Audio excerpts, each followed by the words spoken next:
All right, Michael, we're live. You may begin whenever you're ready. All right, great. Thank you, Sean. All right. Welcome, everybody, to tonight's June 16th, 2026 full design review board meeting. I have 7 o'clock. We are going to get started. I am looking for a motion, or I have quorum. I have 8 out of my 9 members. I do not have any opening remarks. Do I hear a motion to approve tonight's agenda? So moved. We have a motion by Emily. Do I hear a second? Second. There's a motion and a second by Brian. All in favor, say aye. Aye. Aye. Aye. Any against? All right, motion passes 8-0. Staff, do we have meeting minutes to approve? Yes, we have May 19th, May 26th, June 2nd, and June 9th. All right, do I hear a motion to approve May 19th, May 26th, June 2nd, and June 9th meeting minutes? So moved. I have a motion by Mike B. Do I hear a second? Seconded. Seconded by Emily. All in favor, say aye. Aye. Any against? Any abstentions? All right, motion passes 8-0. All right. Now I'm looking for any general member comments that are not pertaining to any agenda items tonight. We are a public meeting for Resident Association. If anyone has any comments, raise your hand. I don't see any, so I think we can jump right into tonight's agenda. Up first, we have an appeal for the mailbox portion of 1390 Concord Point Lane.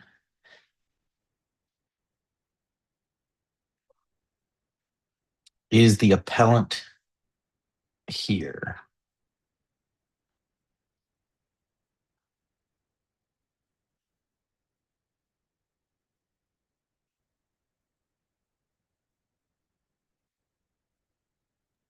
I am not seeing the homeowner, so safe. If you're here, could you raise your hand? I do see that your engineer is on the call, but this is for the first item on the agenda, which is the appeal for the mailbox.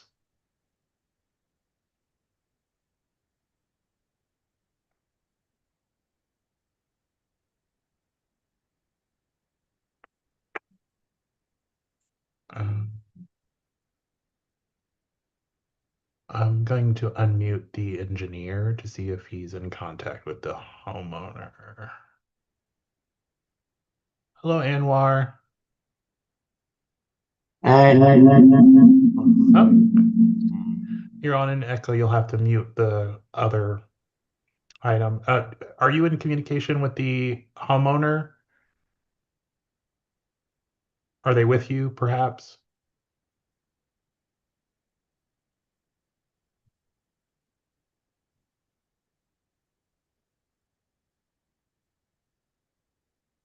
Oh, it's Golden Roots. Let's unmute them.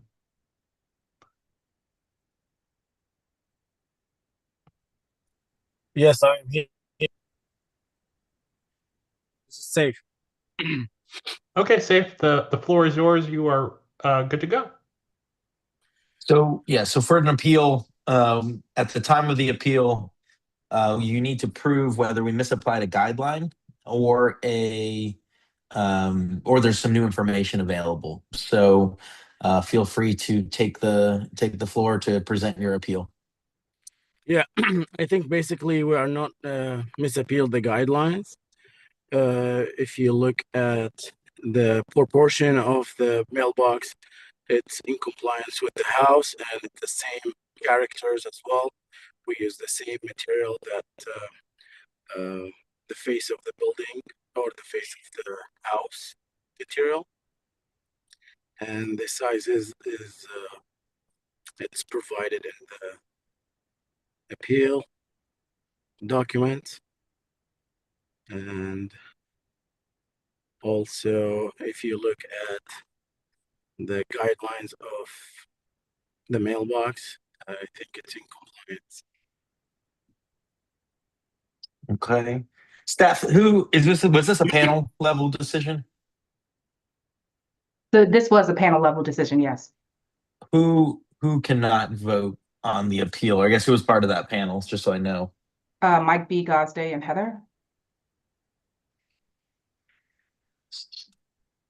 Okay. Okay. So the appellant has said that we've misapplied a guideline, saying, well, I guess it's right in his statement here. So let me go around the room and see if it has any questions for the appellant, and then we'll have some discussion. Okay. If you want to just, can you go to the first page of the appeal? So it does have my statement. Yep.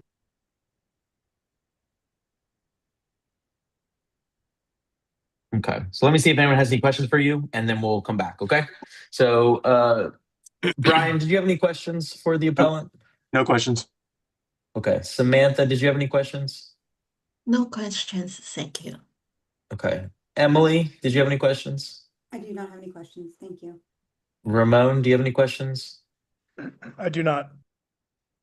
Gazde, did you have any follow-up questions? No, I don't. Mike B? Negative. And then Heather. No, thank you. So to directly apply, to look at kind of his statement here, I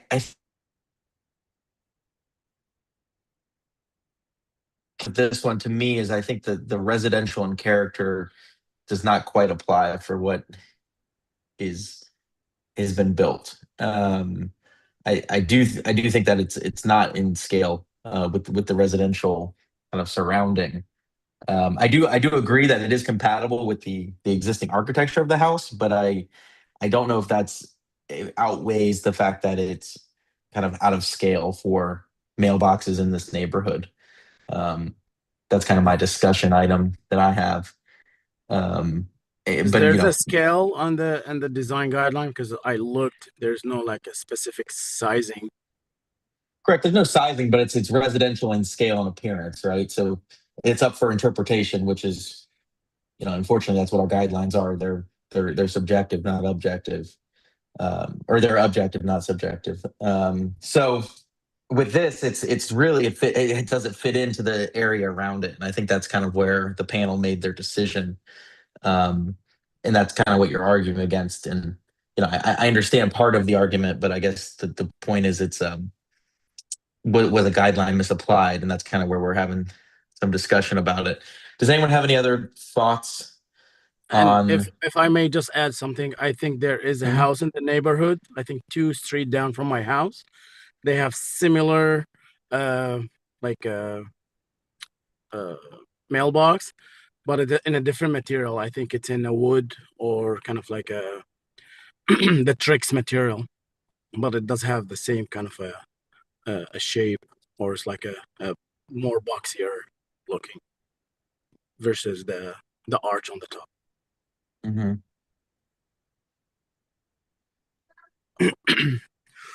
Yeah. And I think the big thing is that's making it, I think, stick out is that it's just the overall. I think the overall scale of it for the street, it may match your house, but I think the issue is that the overall scale for the street, I think, is which drove the original kind of decision. And I'm not going to speak for the original panel members, but so does anyone have any further discussion from the board? A thought, comments on the actual appeal? Does anyone feel a guideline was misapplied in this, according to their statement here?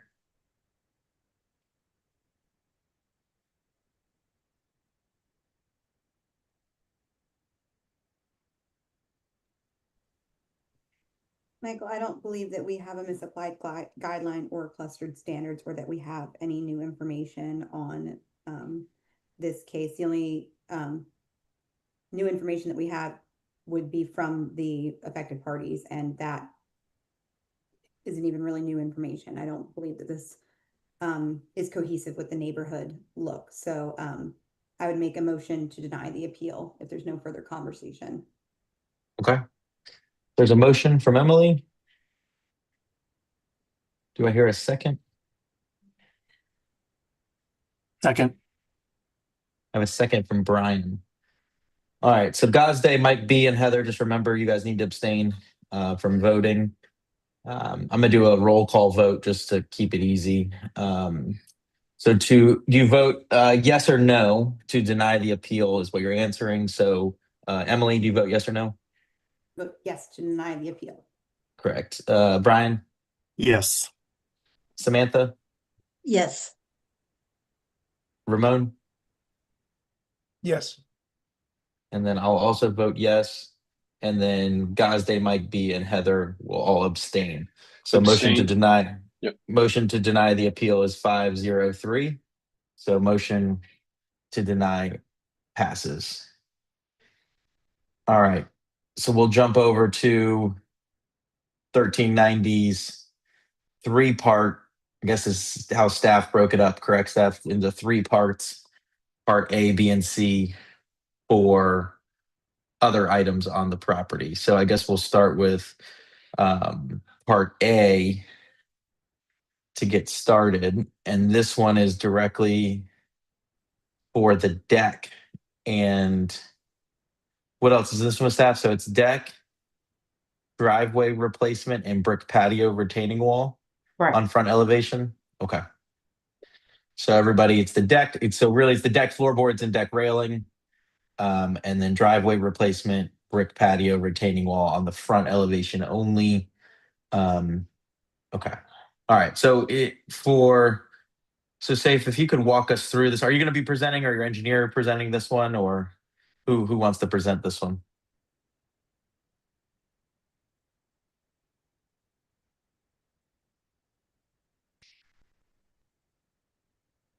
You get remuted. Yeah, I will be Oh, there you go. Okay. just reading off the document. So whoever driving the screen, just keep it on this. I think we are resubmitting this, the plan to provide, I think, the ask for measurement of the front entrance modification. I think it's on one of the pages. Then I think the plan was requested with the removal of disapproval elements. And I think you guys requested the exact measurement of the driveway and the material it's going to be using, and the edging also shows on the drawings, and the landscape to provide more green stuff. So if you can just move to the next page. Yep. So we provided the length of the driveway, all the way from the garage door to the front of the driveway. The width is by the certified engineer, and also the edging on each side of the driveway with the brick material. I think the width will be 8 inches. That's going to be the same material for the walkway we're using. Safe, let me interrupt you real quick. I'm having trouble hearing him. I'm not sure if I'm the only one having trouble. Are you guys all being able to hear him? It's patchy. It's just patchy, yeah. I don't know if you can make sure your mic is just close or something. You keep going in and out a little bit, and I'm trying to follow. Could you talk real quick just so we can hear a little test? Can you hear me now? Yes, that is much better. Okay, so the drawings showing the driveway measurement that was requested from the garage door all the way to the front of the house before the city concrete. Also, the 2 edges of the driveway to kind of like extend the driveway a little bit with 8 inches, the brick size, and the edging. And the edging length, it's 65 on one side. On the other side, it's 55. And also, I think that was requested on the front patio measurement. So we showed from the front of the front door of the house to the walkway ends, it's 9 foot, and then from the driveway all the way to the other end, it's 33 feet, and also the height of the wall, it's 18 inches. And also we included the landscaping, the existing landscaping, and also the proposed tree that we're going to be implant for more coverage. So we are adding 8 boxwood on the front with plus 12 high energy new, and also the existing trees it's showing on the legend, and I think it's on the drawings as well. And I think we put a summary on the package, kind of like going point by point, answering all the requested information that was needed. You walk us through the deck portion of it. Yep. So the deck is, I think we are keeping the same size, same exact size. We're only asking to replace the material, the floor of the deck, and the railing. We're submitting the material data sheet as well, with the color selection as well. We are not changing any structural on the deck, mainly just a material swap. Okay. Are you doing anything to the fascia board at all? Yep. So Yeah. right now that's red or a dark brownish color. What is that going to be a color match to the caramel or the caramel or whatever it's called for the Trex board, or what is like the okay, so that'll be a caramel match on that. And then is the stairs going to be the same way? Those stringers will be the same material? The rail will be black. I think if you scroll down to the data sheet of the deck material, we included. Correct. I understand the railing is black. I'm saying about, like, let's say if we go back to that picture of the deck staff, the angled stringers. So the stringers that hold all of the deck stairs. Obviously the railing will go black going up the stairs, but that angled portion that we're looking at there on the screen, that'll all be the same fascia board to match the Trex, basically. Correct. Okay. All right. I think that was the only clarification I wanted to have. So let me go around the room, see if anyone has any questions, and then we'll hear from any. Well, I guess, staff, do we have affected parties on this that want to speak?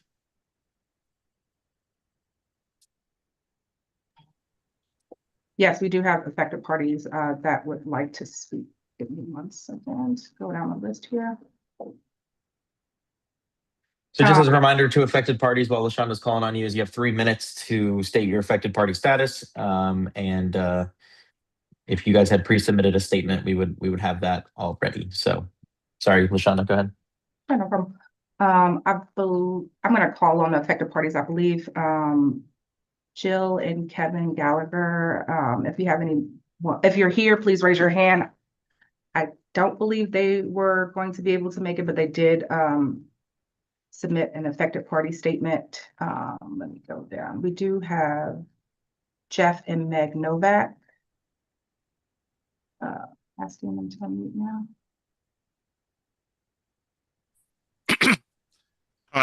Are we only talking about the deck?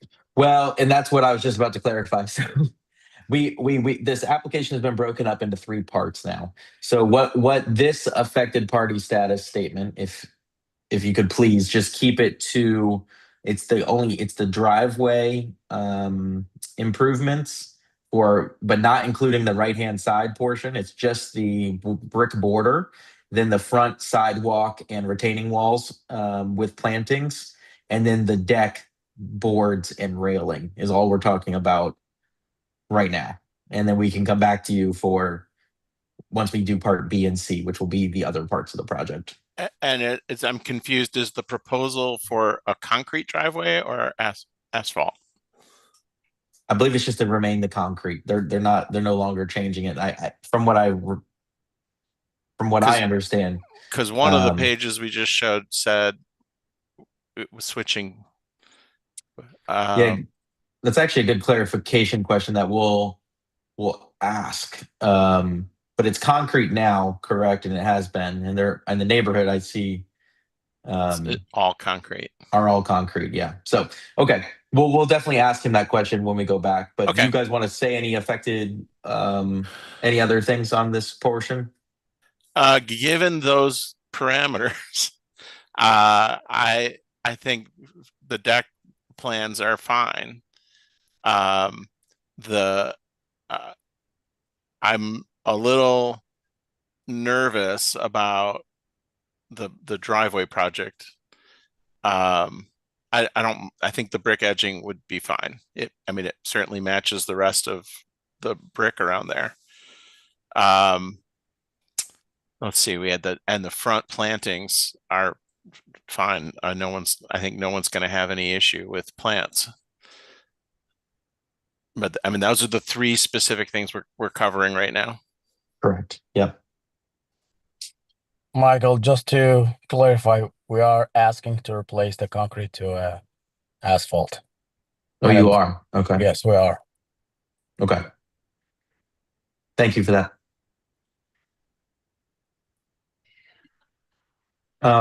Okay, so Jeff, do you have anything else you want to add to your I'm not a fan of the asphalt. It just doesn't fit the rest of the neighborhood. If we were already all there or heading that way, it would make sense. But this would be the first one in our street, and maybe the first one in Longwood Grove.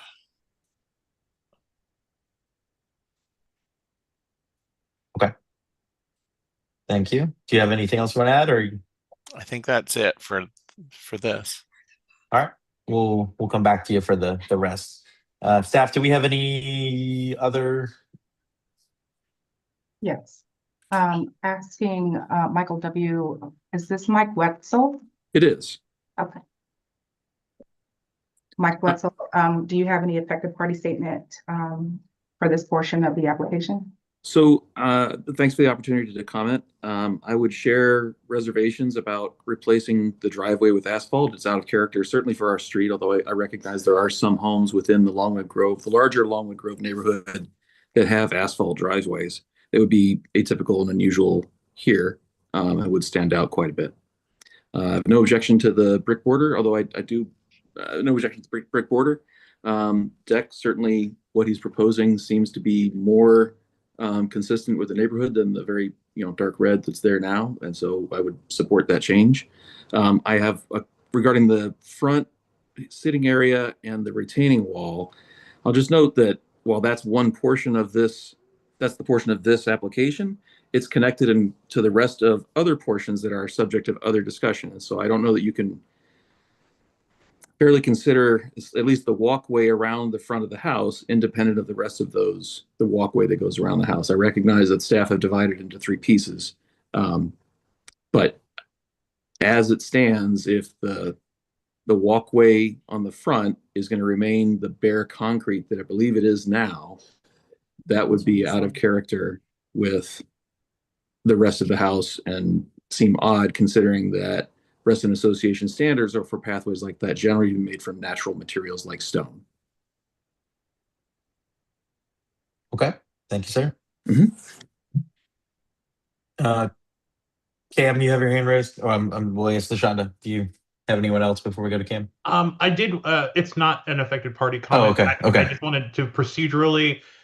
Staff did break this application up into parts A, B, and C based on the decisions that the DRB previously provided. However, staff would recommend to be a little bit more efficient in this process. You all specifically asked to not necessarily piecemeal this application. So staff would suggest that you probably have the homeowner present part A, part B, and part C, provide opportunity for affected parties, and then go around to DRB for comment as to the affected parties' prior comment. The whole application is intended to be reviewed together. So I think that might be a little bit more efficient. Okay, and then that way we can hear, because it is technically one application, or do the affected parties have the opportunity to speak 3 separate times, I guess would be. Sure. So part A and B is one application, and part C is a separate new application because of the way that the decision was written. Okay. All All right, well, we'll take that into account. Do we have any other affected parties, LaShonda? Because I kind of want to hear part B potentially before we hear from anyone else. But do we have anyone else that's here that wanted to? Sure. I have two more affected parties listed, but I wasn't able to identify neither. Do we have Kay Smith? If you are here, could you please raise your hand so you can be recognized or unmuted? Seeing no hands raised. And then John Lawless. If you are here, could you please raise your hand? We asked him to unmute. It's Mary Beth. Mary Beth. Yeah, Mary Beth's my wife. We're both on the same email, so it shows up as Mary Beth, but. All right, well, if you want to go ahead and state your affected party status, we're going to hear a part B, so I think I'm just going to acknowledge all of you guys again so we can hear kind of statement, but if you could keep your comments just to the scope that we've talked about for now, and then we'll get to the other parts. Okay. I also have issues with the mailbox. How it was approved, or if it was approved. Yeah, that appeal was already denied, so we can skip the mailbox. Okay. Thank you.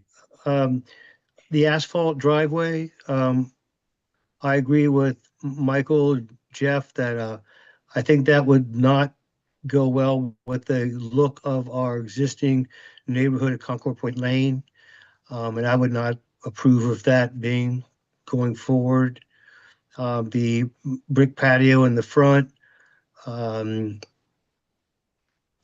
I also realize that ties into some other portions of the project when it comes to the walkways and things. So I think I'd also would rather comment on that whole thing when it is brought up.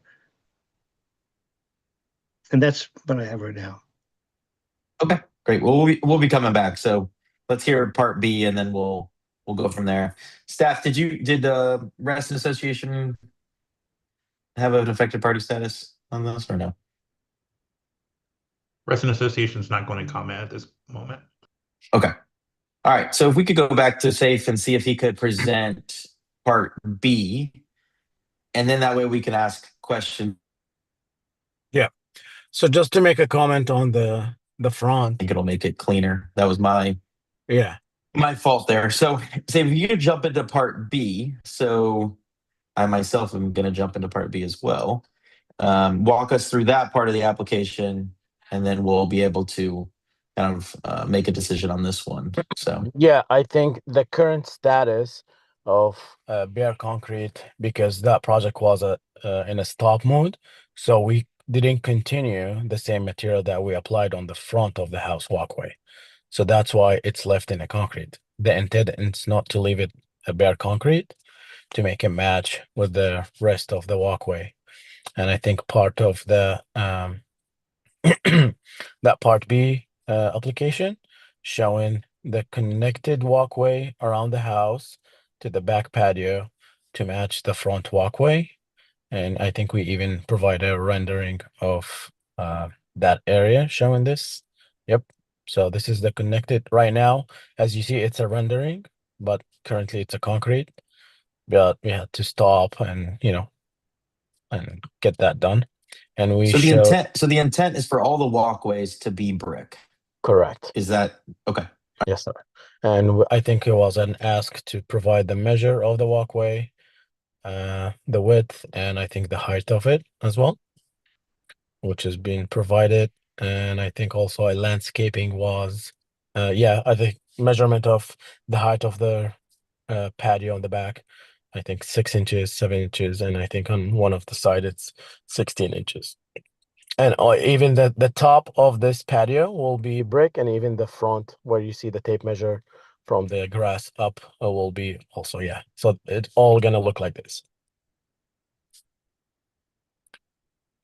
And if you if you can go back to the plan, it shows the grass area around it. Yeah, so all the green, it's a grass. And also we are installing sorry about that, some plants to for coverage. And also currently the grass, all the green area, it's a current grass right now. And we are proposing more shrubs. And I think there was like a comment about there's a hole. So one of the orange hole, it's for the data cable that's coming from the back of the house. It's just a cable. I think we provided a picture also for the internet cable to go all the way to the house.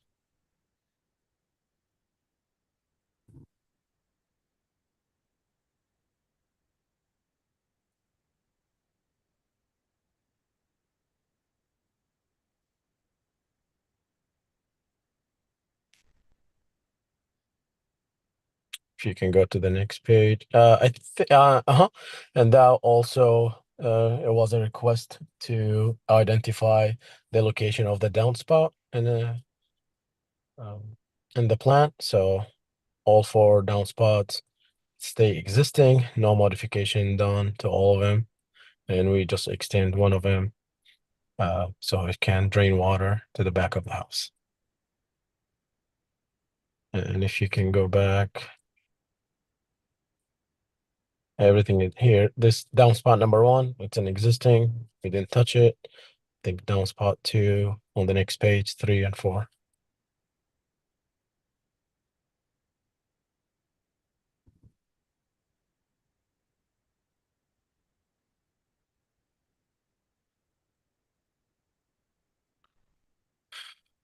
So that's cover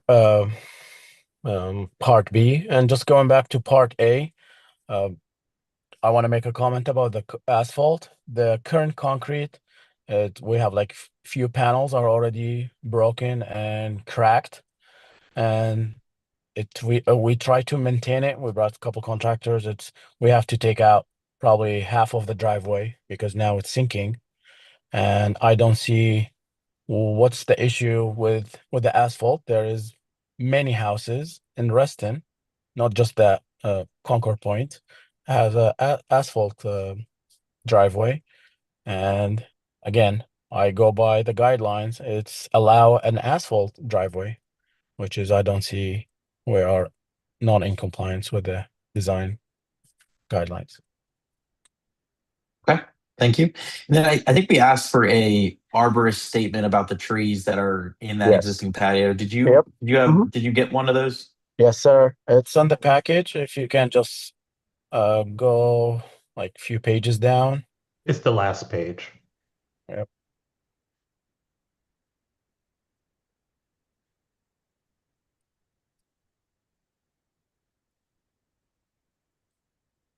And I think Adam and Lashunda, there was like a summary page, kind of like go point by point. If you want to just bring this page up, so to make the board easier for them to follow on all the comments they provided. No, I It's think page 4. All right, so let me go back to through the affected parties and let them speak to part B just to keep it so I can hear their statements. So LaShawn, if you guys could walk us back through, I think there was 3 affected parties that were on. That would be great.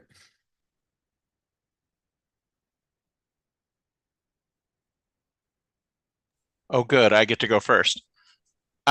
This is Jeff Novak. A couple thoughts on this.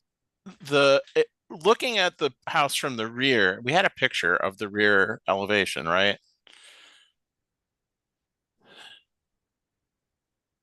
I just can't believe that 16 inches to grade. Not that one. Well, look, there was like a whole house. We had a picture of the whole backyard with the patio. It was maybe the one with the deck. We were looking at the deck picture. Yeah, not this one, because this is computer simulated brick. Yeah, I think it's slide 6 on the deck application staff. But I do think that they've graded up to this patio. Just Yeah. Also, As what a, I'm curious, what I that assume far the left corner, I think, is where the tape measure picture is. right. And so it seems like it's higher than 16, but I could be wrong. I'm just looking at it. And is that because of the sort of earth berm that was put up there, which is, steep compared to the rest of the slope of the yard? But the brick's going to make it that much higher, right? I'm assuming we're doing pavers. It's not, I don't know how thick they're going to be, but it's going to raise both the walkway and the deck up some, right? Yeah, I would assume that the usual typical brick is 2 5/8. So with some mortar, it's going to be 3 inches, give or take. But we'll ask that to the applicant. So it doesn't fit any other houses in the neighborhood. Now, I don't think it's reasonable to compare any house design with all of Reston, right? There's wildly different neighborhoods. So I think is the guideline that we're comparing really what's in the neighborhood to sort of keep the look and feel and aesthetic, or can I just compare my property to any house in Reston for design? It isn't like the guidelines. When we say it needs to fit within the aesthetics of the neighborhood, do we mean Longwood Grove, Concord Point, or all 3,000 acres of Reston? Great. If you're asking me the question, the guideline is talking about usually individual pockets of neighborhoods, correct? Okay. That's the way I read it. So this is really a different look and feel for all of Longwood Grove. Which is out of character. And adding all the brick just makes it that much more of a I don't know. There's a lot of brick. Okay. All right. I get the walk off. Thanks. Appreciate it. All right. Up next. Maybe asking Mr. Russell to unmute.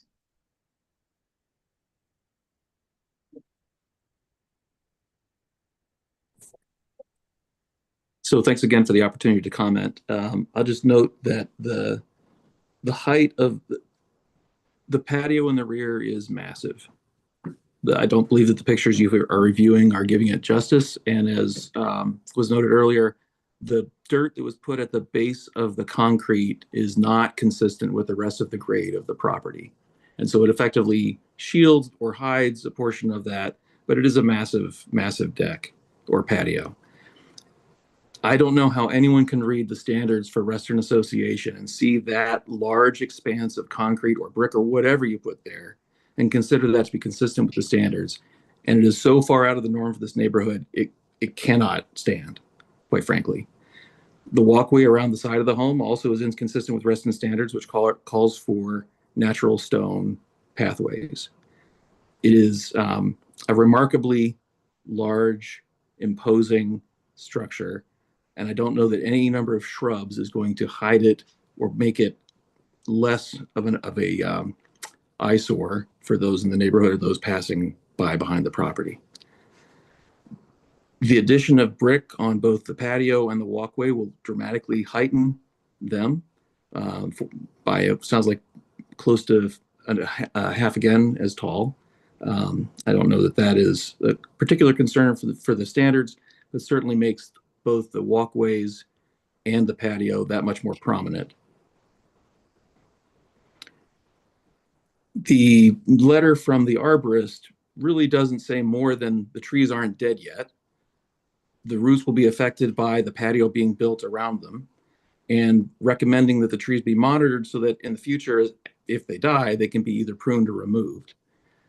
The arborist did not say that the patio is installed will not have an effect on those trees. And as I recall from prior DRP conversations, sense is that those trees are probably going to die. I would say that this owner has removed and killed enough trees that these trees should also be protected by removing the deck that is now inhibiting their root growth, their ability to get to water and nutrients, and that the patio just fundamentally should be scaled back to something that is consistent with the neighborhood and the standards of Reston Association.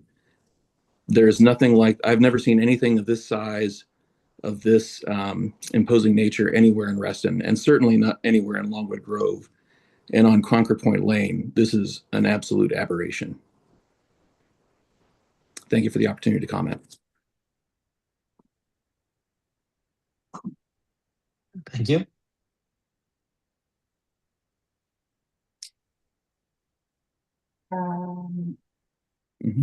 Mr. Lawless, you're unmuted. Yes. This is my first opportunity to join in with the group, but I've been a resident for 27 years in my home at 1398 Concord Point Lane. And I totally agree that the improvements that the homeowner has made are not consistent whatsoever with anything at Concord Point Lane. And I don't understand how it could have ever gotten this far. First thing I noticed was the removal of all the trees. I moved to Reston in 1970. The first thing I noticed was the whole place is loaded with trees from where I came from in Falls Church. You get to get familiar and fall in love with that. So to drive down the street from work and day after day see the front of that property get stripped and not have any kind of regulation, any kind of inspection that I'm aware of, any kind of conversation take place. Like I mentioned, 1970, Reston Homeowners Association, or ROA, was very, very strict and always known as such. So my comments are really such that I agree with what Michael and what Jeff said. I concur with what they said. Great. Thank you, sir. Staff, anyone else? No others are present that I was able to identify. If Kay Schmid has joined the meeting, can you raise your hand?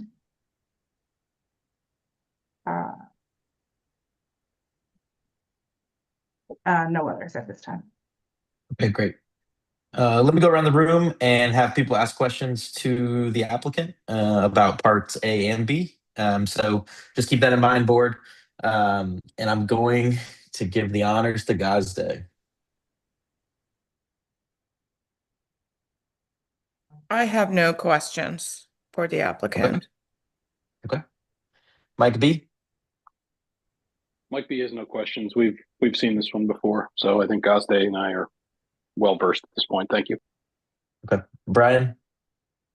The only clarification question I have is on the front landscaping bed for the applicant. Is just I just want to confirm that I think there's just a refacing, like the landscape wall and the bends and the shape and everything was there before. It was just they changed it from stone to brick. I just want to make sure that was what happened. Correct. Oh, I also, want to make a comment on, we said if the asphalt, I believe we said the brick patterns on the sides for the driveway could be okay if the driveway was asphalt, right? Is that correct, Mike? I don't remember exactly what I said. I just thought that it could help incorporate, I think, potentially a new material by that could incorporate to the additional brick paving that was on the property at the time.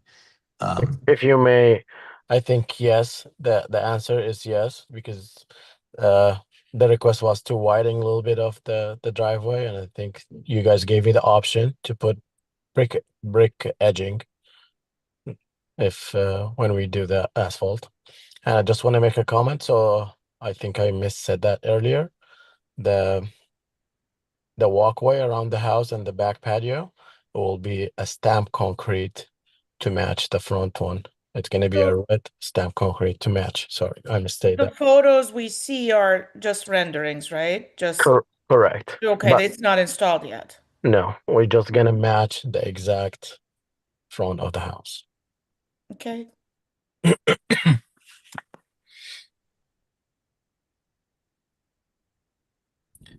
And if Okay. someone have a doubt about the measurement on the tape measure, I think a picture says more than whatever.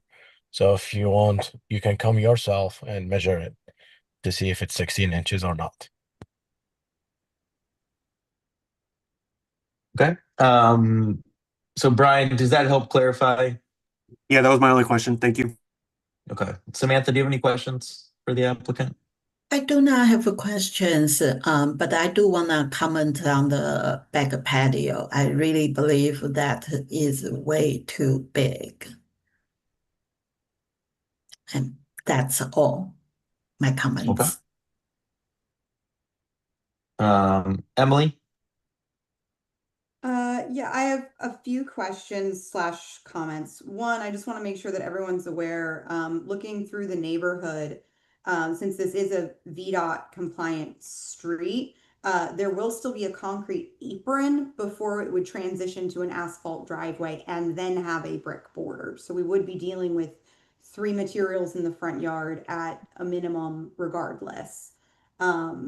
Just because of the nature of that VDOT requirement for the apron. We don't have that shown on here. We don't know how far the apron is going to have to extend. You know, whether it's a standard 10-foot apron or if it is going to be longer than that. I'd like to know where we're at with the grading plan because I was looking at the civil engineering set and this was stamped and done in February of this year, and it shouldn't really take more than, you know, everything can, but I know it's not really our purview, but the reason I bring it up is that I would be shocked if this gets through Fairfax County as is, the grading plan that has been submitted, both because of canopy coverage requirements, lot coverage requirements, setback issues. So has this gone anywhere with the county? I almost feel like, you know, we'll be reviewing this and then what the county is going to come back and actually show is what's permissible is going to be a completely different thing. And then I feel like this is the first that we're hearing of stamped concrete.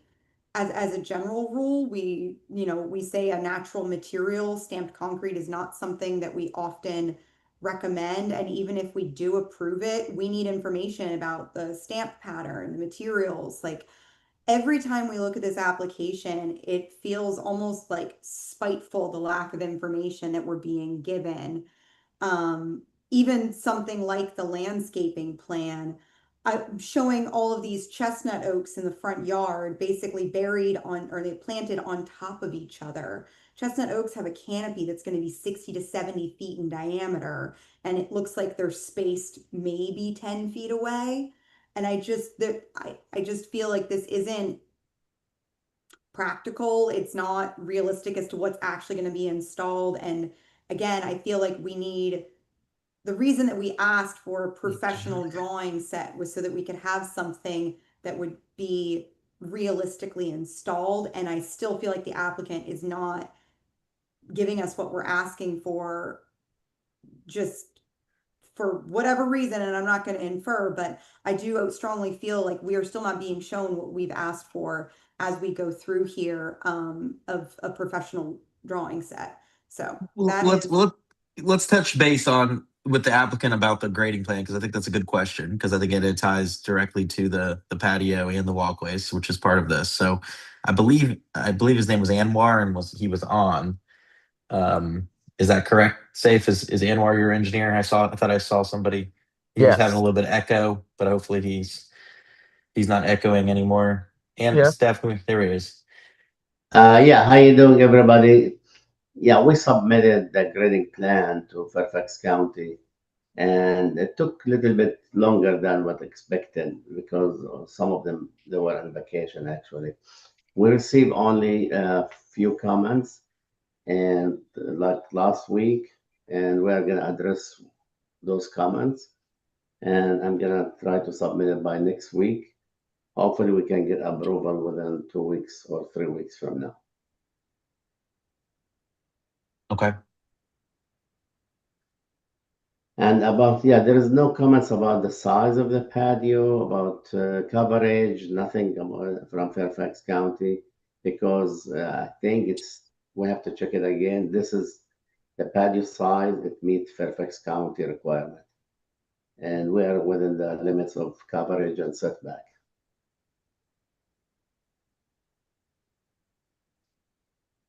Emily, do you have any other questions for the engineer when we have them?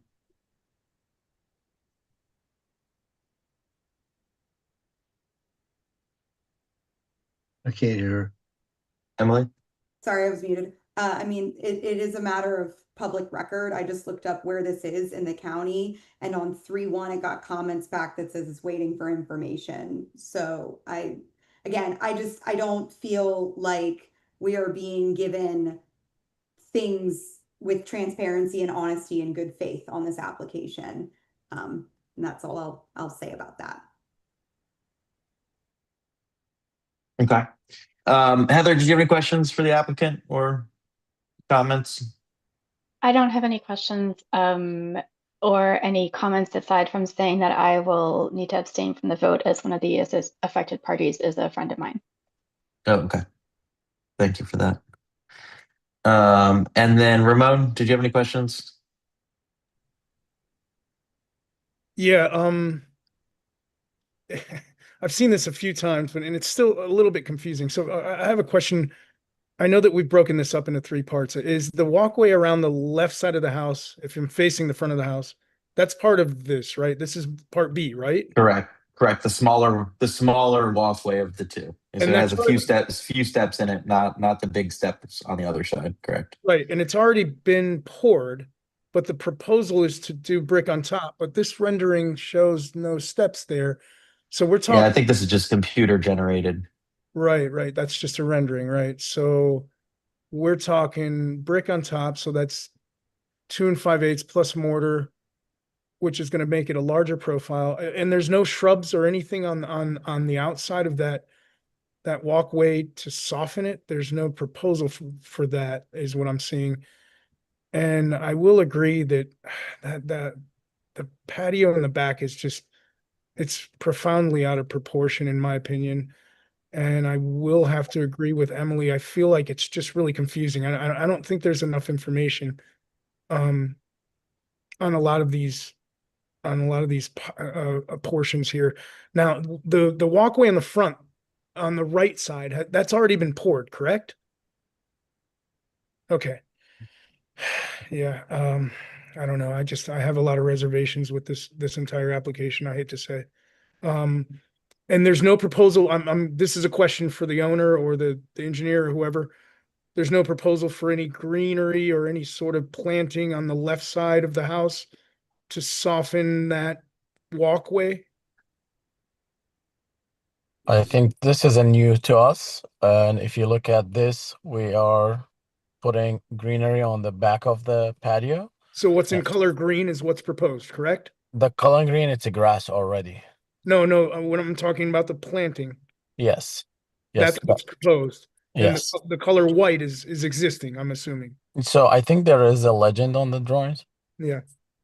If you can just go to the next page, or I think it's in the bottom of the page. Yep, right here. Yep. No, underneath. So everything here, it's existing. And the proposed plant inventory, it's shown down there. Right. Ramon, you are correct. The area that you're referring to does not have any plantings proposed in it as a part of this plan, technically. Okay. All right. I don't have any other questions. Yes, thank you, Ramon. So I just want to wrap us into kind of what we're reviewing, what we kind of asked for, where we're at now. So to me, the patio, one thing that we requested was to basically have the patio follow our guidelines, right?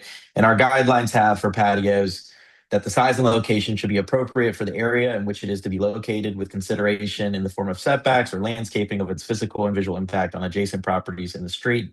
It should be designed to be harmonious in configuration, detail, color, and material with the architecture of the house and similar installations on other properties in the immediate neighborhood. So that's word from our guidelines. It also says size and location should not alter wooded areas. ways that impact their natural character, environment, integrity, and screening effect. I would say that, this patio still is at the same size that it was 6 months ago. And the proposal is still to keep it that size. And now we're just covering it with stamped concrete, which you have to stamp concrete when it's being poured, and the concrete's already poured. So I'm not really sure exactly how that's going to be achieved without pouring more concrete on top of it.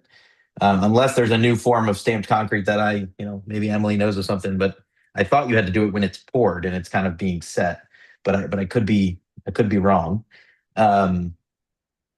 So I think the patio to me is still not following our guidelines just due to the sheer size of it. So that portion is kind of my comment on that.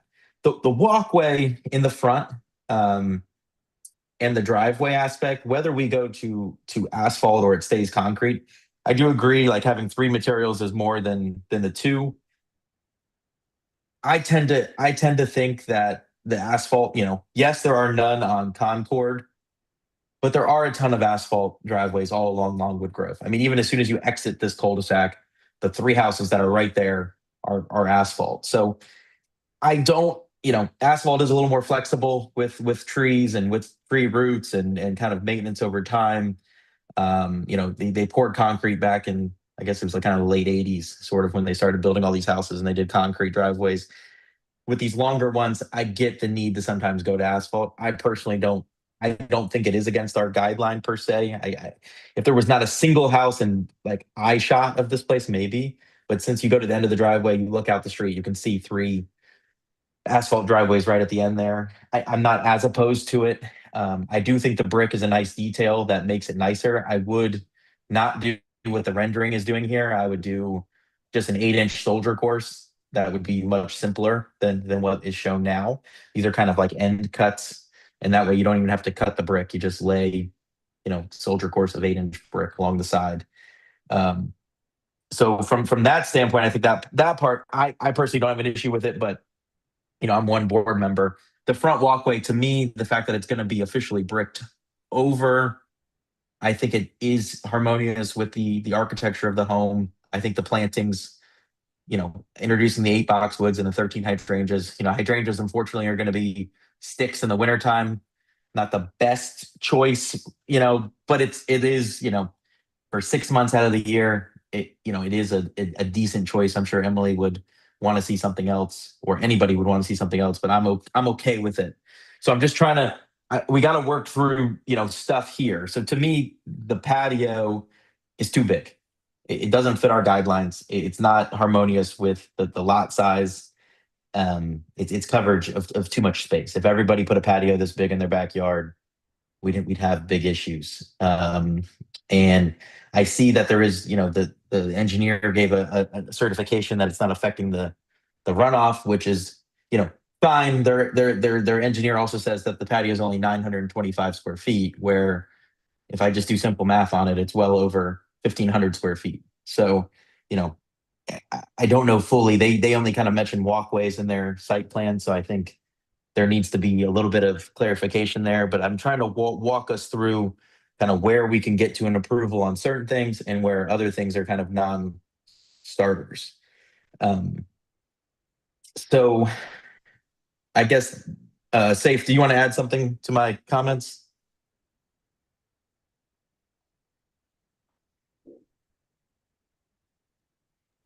Could you guys unmute him? Yes. Thank you. So just to comment on the rear patio.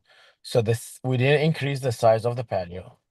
The patio was pavers 3-4 years ago. The only thing we removed the bricks and we poured concrete. So we didn't increase any of the sizes. And I think in the previous meetings, you guys showed the pictures that showing all this area in the back. It was a paver. So just to comment on the size. And again, I didn't see But any. it was a pervious paver, and it wasn't as big as what you have now. I dig through my pictures, and I think it's part of this back in, I think, in February when we had a meeting. You guys showed up the picture with the back patio with the pavers, the same size. And I think even on the grade plan that we provided, I think it shows existing and and the previous condition of the pack patio. All right, so staff, I know we have the original application, slide 32. And staff, Go to you probably know 110, the it shows history it. of. Go to slide 110, it shows it a little bit larger. Please.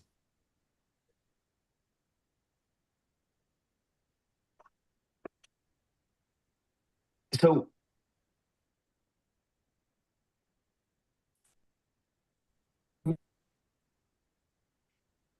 correct? And I believe these were formed Sorry, as Michael, well. broke up. Can you say it again? These were done by the applicant himself as well, correct, Steph? Without approval? The patio that you see there, correct. There was not approval for it. Correct. So I think that's where we're working with safe. Like, you know, there's been a long list of things that have led up to the size, and there hasn't necessarily ever been a true approval of the size of it. I think and that's where I think the guidelines specifically state that we need to keep it in harmonious in size. And I think there are certain elements of it that, you know, could be okay, like I was talking about with part of the application, but I just think this patio still needs to be scaled back. So, but immensely. again, sorry, Mike, but when you say the design guideline, when I go there, there's no like a size. Like I see for walkways, the width it's 4 foot, which is, yeah, I think it's kind of like identified. But as a patio, it just for personal preferences, or because Well, it needs to be you need, appropriate in size we for need the a area. guideline, right, or something to tell us, hey, 10 by 10 the Well, max. Like for guidelines are not standards, right? So if that's where we then come in as the board to make the judgment on the actual final size. So if you want to have a patio that I believe is less than I think it's 14 feet out from your house, and it's only 16 feet wide, and it's no more than a 6-inch border, you can do it all day, every day, right? No applications needed. But as soon as you go over that size and you have any sort of height to it, or you have any more width or length than that, it then ends up being a judgment decision by this board. That's what, you know, that's what the rest in deed says. Okay. And so unfortunately, I'm only one member, but I do not think the patio sits in harmonious with the surrounding kind of property. To me, it's too large. If everybody did this to their yard all throughout Reston, we'd have we could have all backyard amphitheater concerts going on in everyone's backyards. And that's essentially what we'd want to avoid, because it's just too much impervious area. Whether we can handle the sheet flow on the property or not, I think it's just too big for the actual thing. So to me, if we can scale back the patio, and there's certain elements that I think we have kind of a good delineation spots of where we can make some of those calls. I think that's where this patio needs to go, because I don't see it as an approvable aspect, whether we stamp it with brick or whether we cover it with brick or we cover it with the most beautiful stone known to man. I think it's still too big.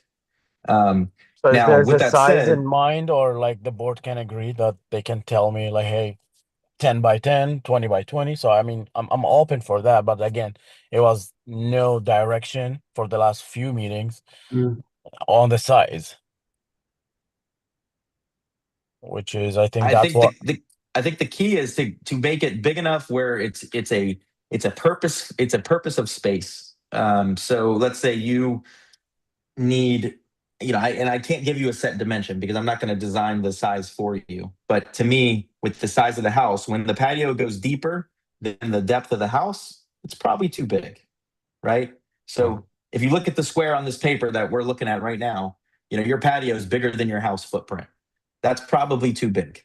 Most patios are usually about half the size of their house, if not even smaller than that from a footprint standpoint. So to bring it back into more harmonious of the architecture, I think brick is a good option, because I think your house is brick. I think it incorporates it nicely. And obviously you guys like brick. I don't have a problem with brick. I just think that this thing is just too large. So I think bringing, whether, the steps are a good option, to help lower. That is in our guidelines to introduce different levels of a patio to help let it set into the grade. So you guys are doing some of those things, but you know, it's still just overall is too large. So you'll have to work with your, you know, landscape or your engineer.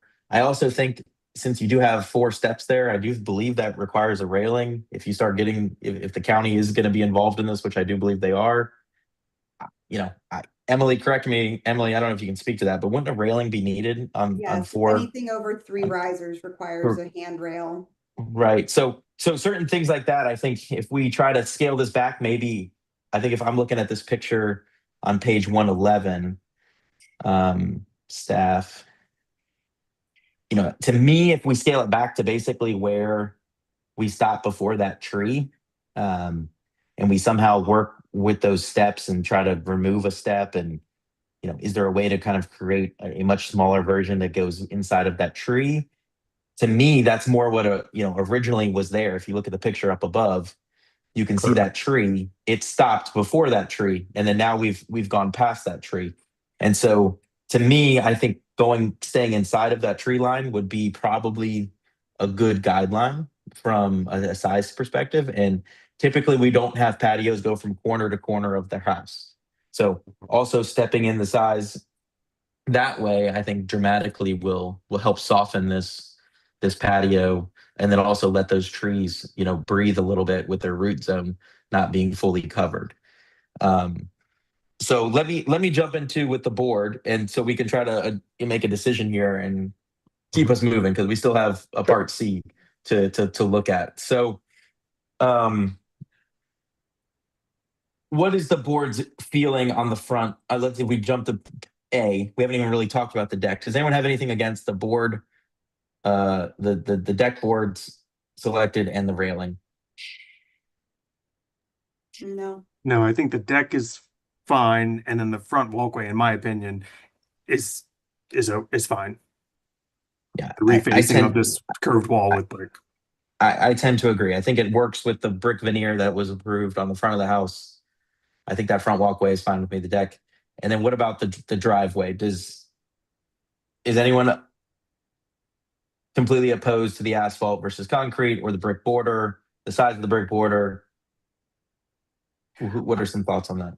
I like the brick border. I think it ties into the house. I think it gives a nice detail to the driveway. I do really wish the applicant would stick with asphalt. I just think from that front view from the house, it just ties it in much better to have that lighter color kind of offsetting. Wait, so you said asphalt with asphalt or Sorry, with concrete. Sorry, I did mean concrete. The kind of way it is now, like replacing it with new concrete, just so that it's lighter. I think it ties in better with the house, with the white garage door, the white trim.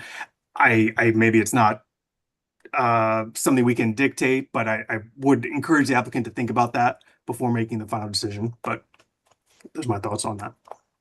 Okay. Yeah. One thing I would rebut on the driveway, you know, concrete of the past is not concrete of the same of now. I've seen the driveways get redone in the concrete, and I personally think when they're parking pads and they're shorter, I think it makes sense to be concrete. I think when they're these long concrete driveways, I think they, you know, to me, it's not as ideal to be this long thing of concrete that, you know, concrete had in that they did in the driveways in the past have all this nice I don't know what the word is, nice aggregate or not, but you know, new concrete is not going to look like that, right? It's gonna be very, to me, it's going to be actually more stark. And you know, there's a reason why all of our trails in Reston are asphalt. To me, it kind of blends in nicely. It's a little bit more flexible of a material with tree roots, etc. There was a time where they were only doing, you know, paved driveways like this with concrete, and I unfortunately I don't think new concrete's ever going to look like this, with this nice kind of aggregate where it kind of has kind of a darker aggregate built into it. So that's my only hesitation with new concrete, especially if we're not replacing. He said that, you know, to me, if we do one all new material, let's say we were to say concrete, then to me it has to all be brand new concrete, because the new concrete's not going to match this old concrete at all. And And so that would be my only kind of caveat if we do go to concrete. Well, But and I I personally think- don't think asphalt is an issue. But Emily, go ahead. No, I was just gonna say, I actually don't think based off of like what our guidelines specify and the existing conditions in the neighborhood, that would be coming down to our personal opinions as a board and not necessarily in the guidelines of asphalt versus concrete. So I don't think that we can disapprove asphalt in this situation. If that's, we can say we would have a preference for concrete one way or the other, but I don't think that we can, as a board, disapprove concrete or asphalt because there's precedent for it in the neighborhood. And it's not specifically prohibited in the guidelines for this neighborhood. There's already existing conditions. So that, for what it's worth, I don't think we can say no asphalt fairly.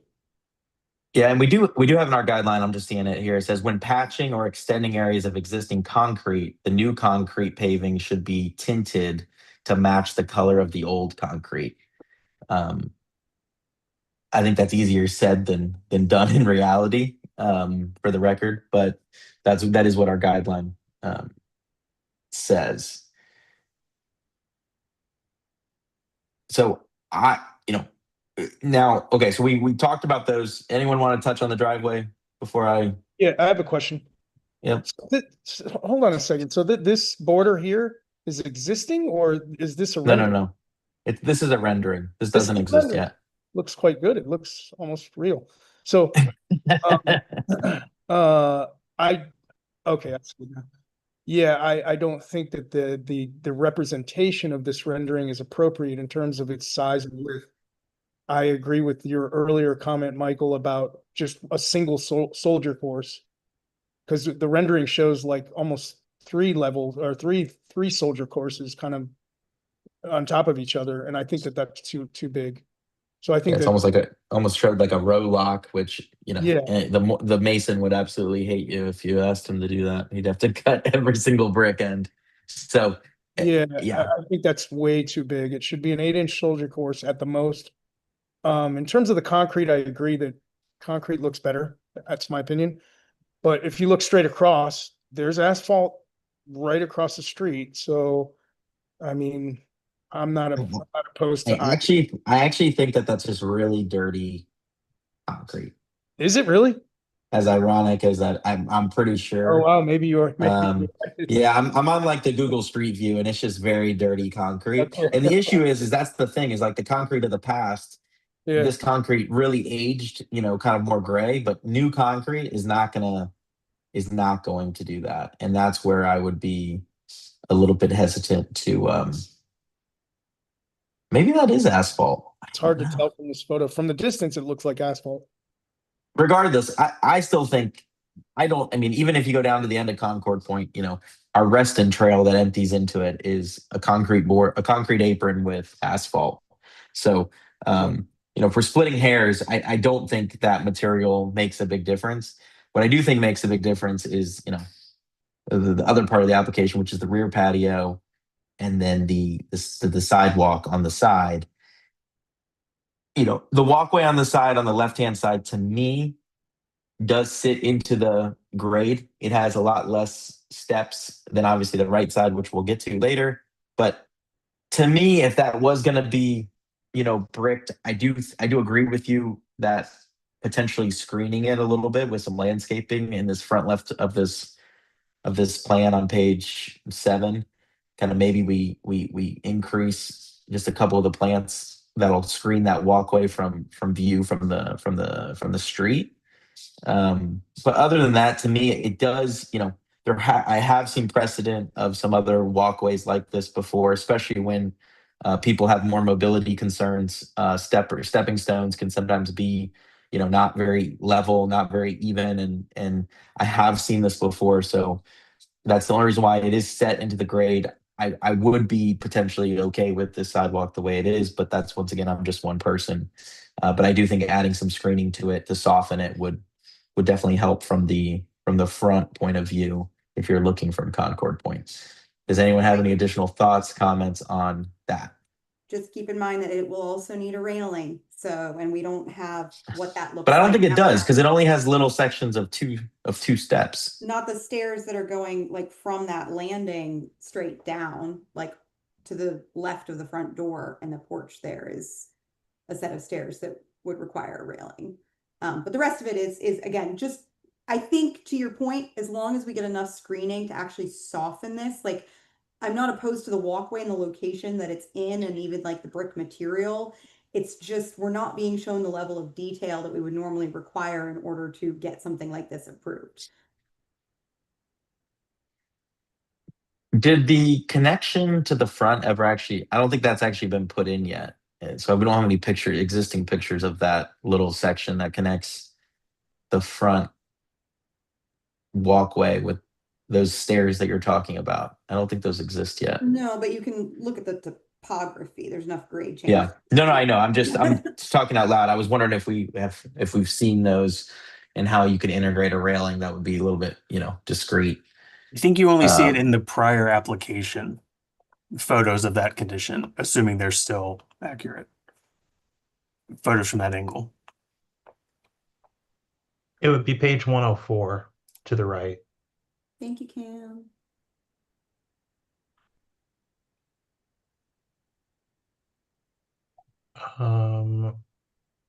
Maybe 105 on mine. To the bottom. Yeah, 105. To the right. 105. Yeah, so those do exist now. Okay. Yeah, I mean, to me, they're well hidden, so I think you could potentially put a railing in there. I would just do a simple metal wrought iron railing.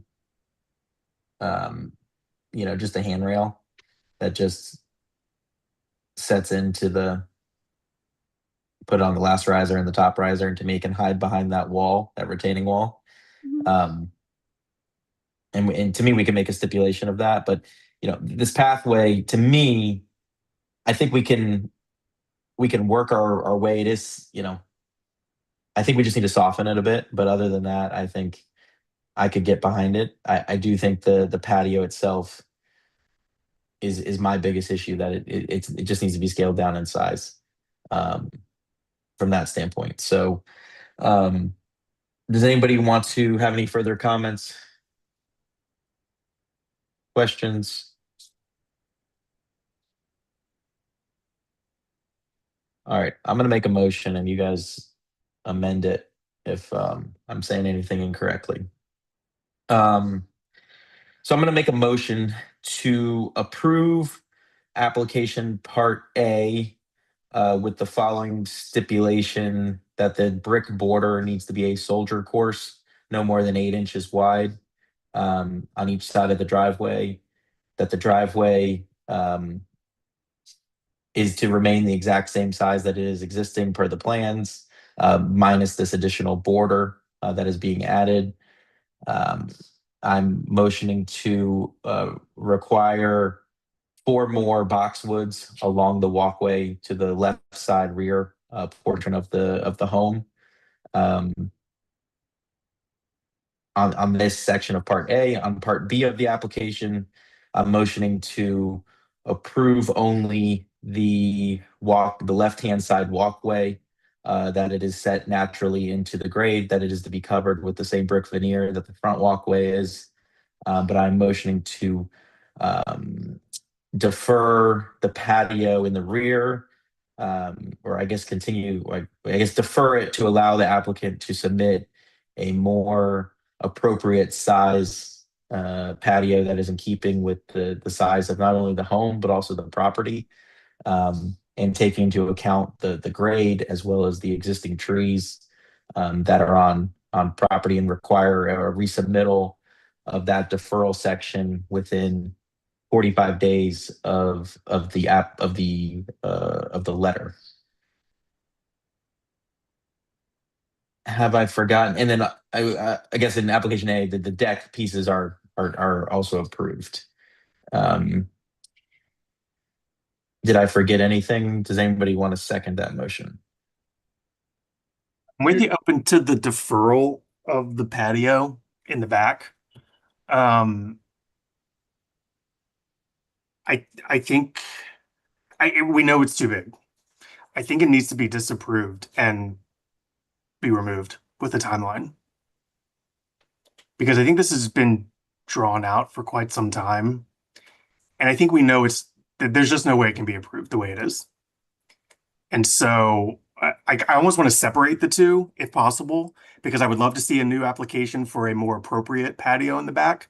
But I feel like what's there now has got to be removed. And I'm worried that the deferral is only going to elongate the process. Also, I'm Okay. slightly confused because I did not believe that the patio was part of Part A. Well, no, I was making a motion for part A and part B. Okay, can we just Part A and stick with one motion with there, and then I think Brian and I will be happier if we can make a motion. We can have one motion for just Part A, and I think that might be LaShonda's point as well. Okay. I just thought it was one application, so I wanted to make one motion. But Steph, if that's correct, so okay, my motion dies for the time being. Let me remake a motion. So I rescind my motion. So I make a motion to approve Part A of the application with the following clarification: that the brick border be a soldier course no more than 8 inches in width along the edge of the driveway. That the proposed asphalt is in keeping with other driveways in the neighborhood, and that it will allow for one consistent material to be installed. So I am also recommending approval for that. I'm recommending approval for the front walkway, that it will be covered with the matching brick, kind of formalizing it, and then also adding a black wrought iron handrail for the stairs down. Will be kind of part of the approval, and then that the deck portion is also approved. Amended to add 4 additional boxwoods to help screen the walkway. Okay, so amend to add. I accept that. So add the 4 boxwoods along the left-hand side on the lower portion of the retaining wall along the sidewalk that turns to the backyard. 4 more boxwoods in that area. All right, so we have a motion and amendment. Do I hear a second? Second. All right, there's a motion and a second. All right, we'll take a vote. I'm going to do a roll call vote because it'll just be easier. All right, so if you're in favor of the motion, say yes. Gazde? Yes. Mike B? Yes. Brian? Yes. Samantha? Yes. Heather? Oh, she's Abstain. Abstain, yep, sorry about that. Emily? Yes. Ramon? Yes. And then I will also vote yes. So we have 1 abstention, so that motion passes 7-0-1. All right, so now I'll make a motion for Part B. So I make a motion to approve the left-hand side walkway that is in keeping with the contours of the ground, and that our previous motion with adding 4 boxwoods will soften the appearance from the street for that walkway, and it also is going downhill. So I think the appearance from the street is minimal. It's set into the natural contour of the grade. But then I do disapprove and require removal of the rear patio as submitted, and that there's a timeline of 45 days to either remove it or submit a new application for the patio portion only, to keep it in keeping with our guidelines. Is there a world where he brings it in compliance with our guidelines of no more than 16 feet past the rear of the house? Instead of removing the whole patio, just devil's advocate. Yeah, I think what's tough here is we don't even know what the starting point was.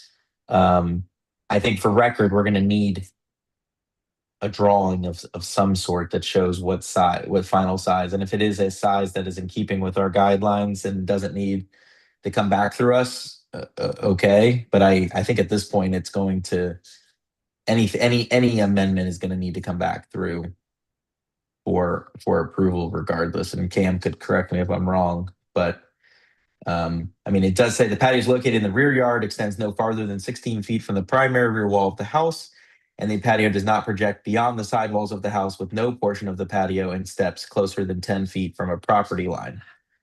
So if he could theoretically come within compliance, and there's also no border greater than 6 inches in height, theoretically, if he could come in compliance with that guideline, he would not need an application, correct, staff?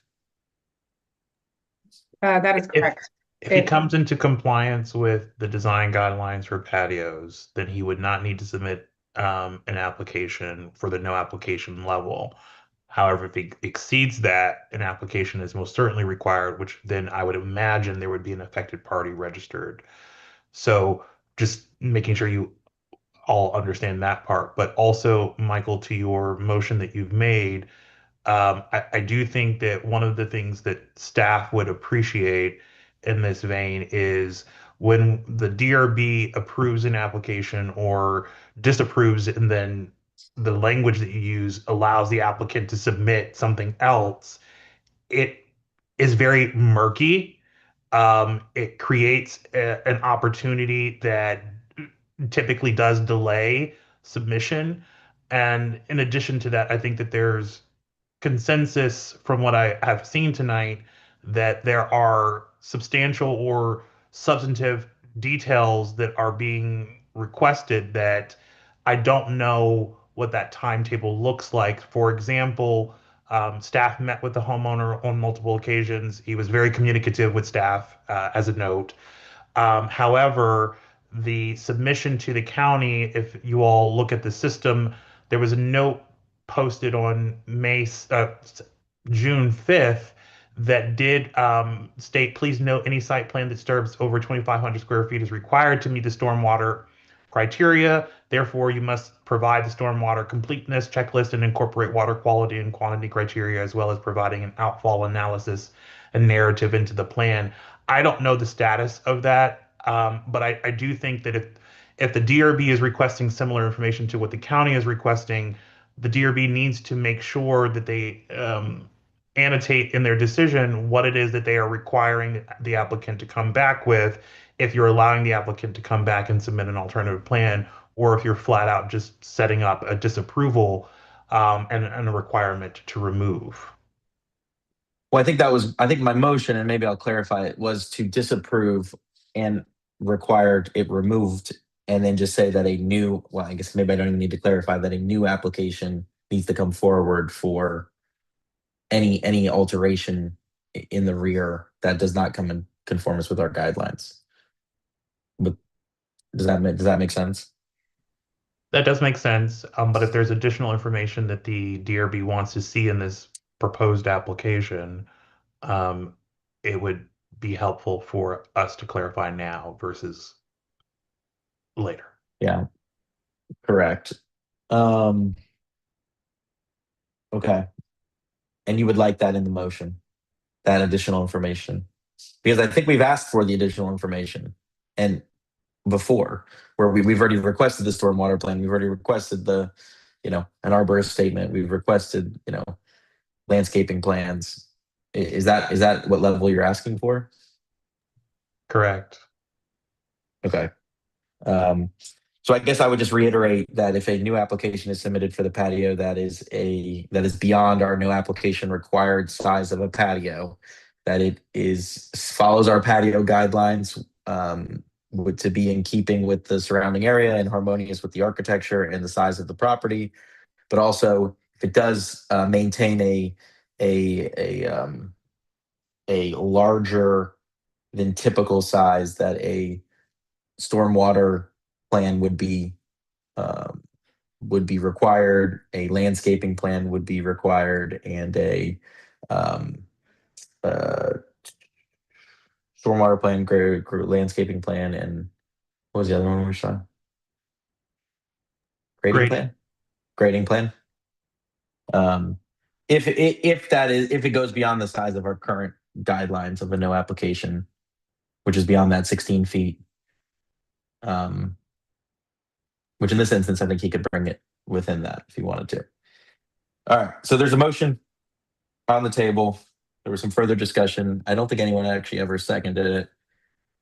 Michael, one more comment, apologies. I will say that even the demolition of the patio as is will trigger a grading plan in Fairfax County because the disturbance will be over 2,500 square feet. So they will have to show a grading, a grading plan and stormwater quality, even for just the demolition of this larger space, which could take a significant. Are you wanting to see that though, if he comes in compliance with the no more than 16 feet dimension, and there's no application required for that level?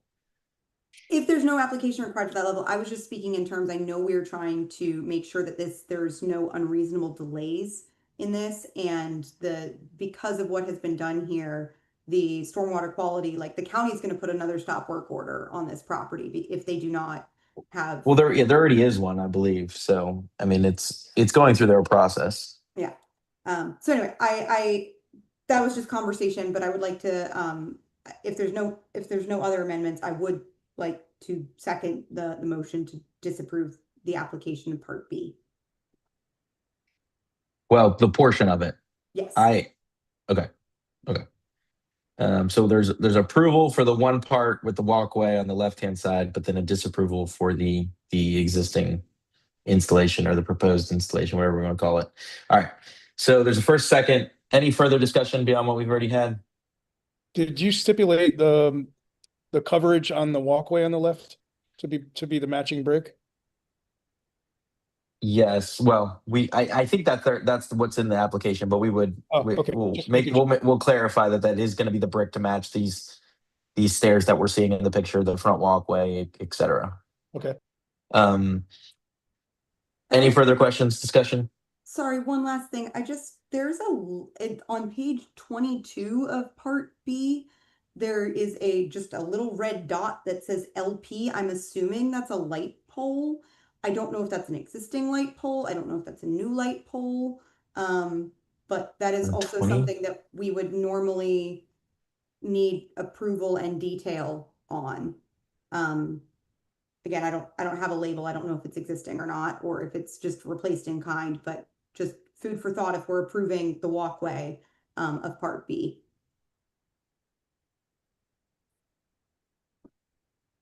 Where do you see a light pole? It's that LP, that in that red circle. Well, that's part of Part A that we already made a motion on. So, Okay. yeah, I think that's an existing light pole that they already had. Okay. Yeah, Great. If these Okay. are old. All right. So we have a motion. We have a second. We had some further discussion. I'll do another roll call vote just to keep it easy. If you're in favor of the motion, say yes. And if you're not, say no. Gazday? Yes. Michael, I think LaShonda had a question about timeline for the approved portion. Okay. Motion. So how long to implement it? Correct. Since the modification exists, the overlay and the other items that you are stipulating, how long does the homeowner have to complete those requirements? Gotcha. So including the new driveway as well? No, we took care of that okay.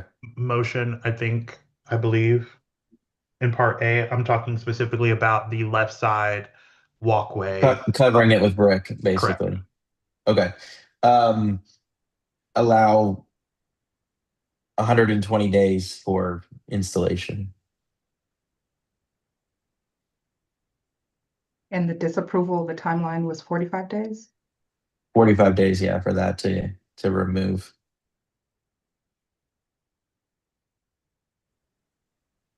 Thank you. I think you were on roll call. Okay, yep. All right, guys, do you agree with that timeline? Yes. Okay. Mike B? I'm a yes. All right. Brian? Yes.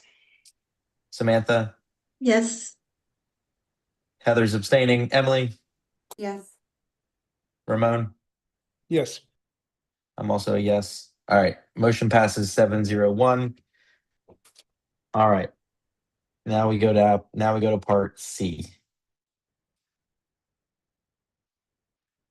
So this is a new application as we unmute the homeowner to present.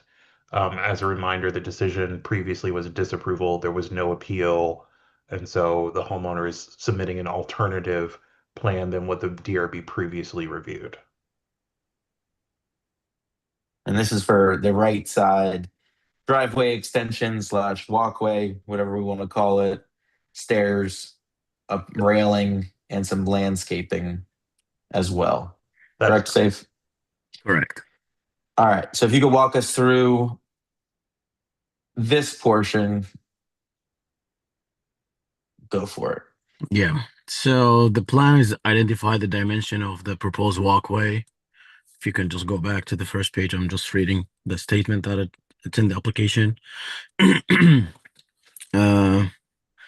Also shows all the length and the overall heights, the material that been used, and I think the extension to reduce it, because I think at the time of the construction, I think the borderline between my property and the neighborhood property wasn't identified. So I think we are encroached in like 6-7 inches.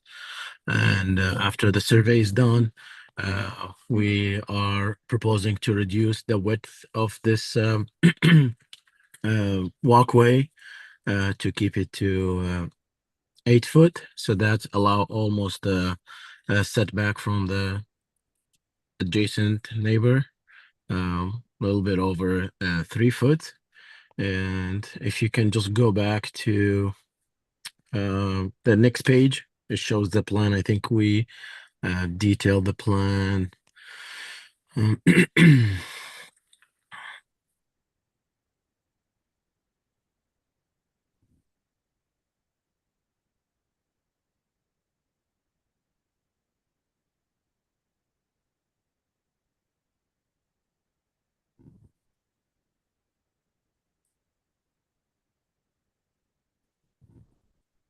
Yeah, so if you can zoom in, if you don't mind, please.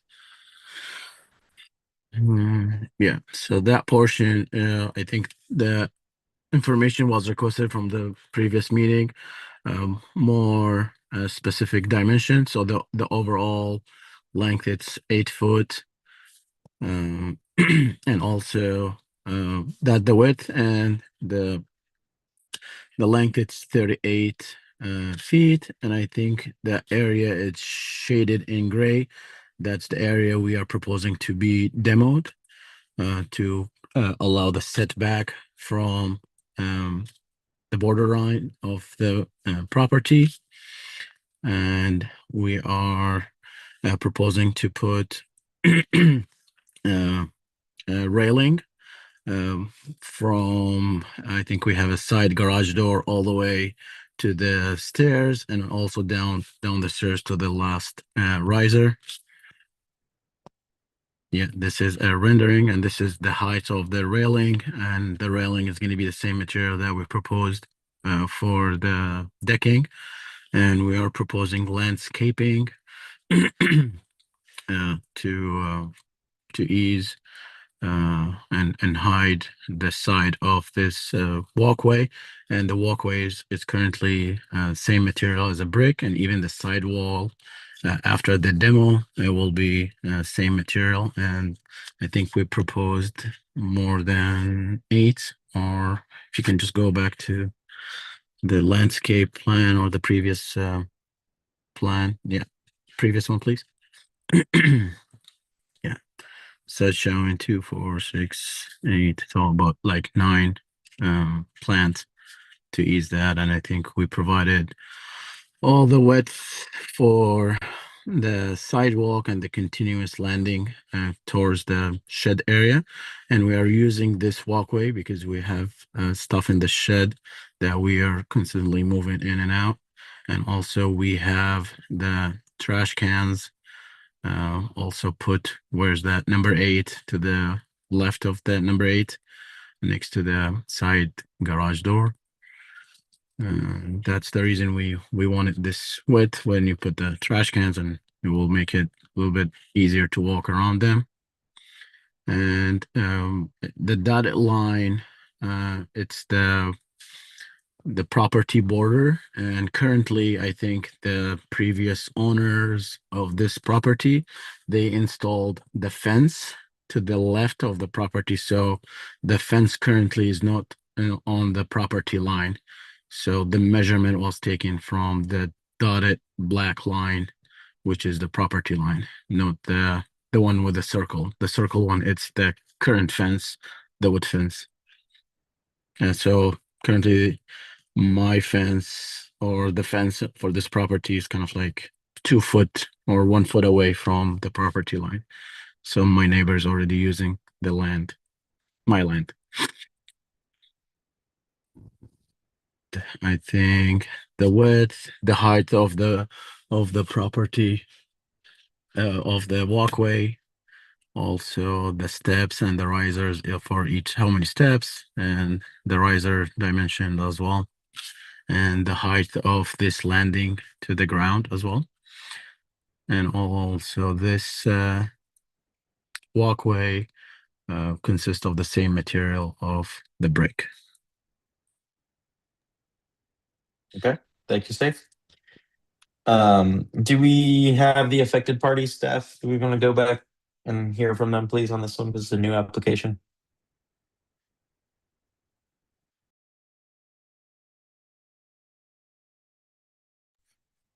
I'm up first. This is Jeff. Is 2 foot the 2.5 foot the right setback for a concrete and brick permanent structure? This isn't. This is So generally the DRB doesn't answer questions. This is just your opportunity. Yeah. All right. Well, this thing right now is over the property line. I know the proposal is to cut it back and squeeze in some plants in that narrow little space. Currently this area is being used to park cars. And I know it's not supposed to be. So I have concerns about the whole thing because of how it's being used and how close it is to the property line. And it's not very pretty from the neighbor's yard.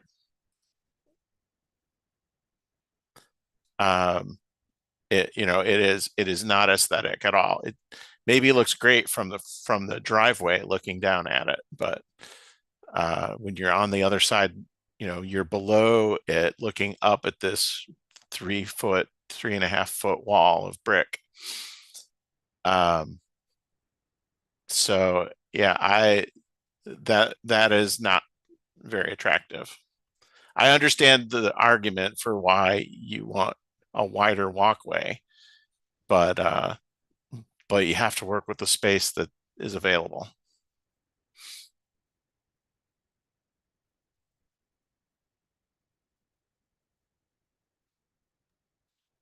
And we're only talking about this particular piece right here. Okay, thank you, Jeff. Michael Wetzel. Hi, good evening. Thank you again for the opportunity to comment. I'll disagree a bit with my neighbor here on this one. This is a massive installation that ought not be there, and the application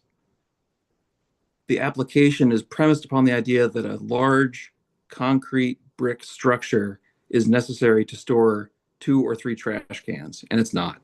There isn't a single house in this neighborhood, including houses that have significant grades on this side of the home where they store their trash cans. None of them have anything like this. So number one, the premise that this is required to store garbage cans is false. It infringes on the property line across, so a permanent structure infringing on the property line and coming so close to the property line is inconsistent with any reasonable standards for a neighboring property.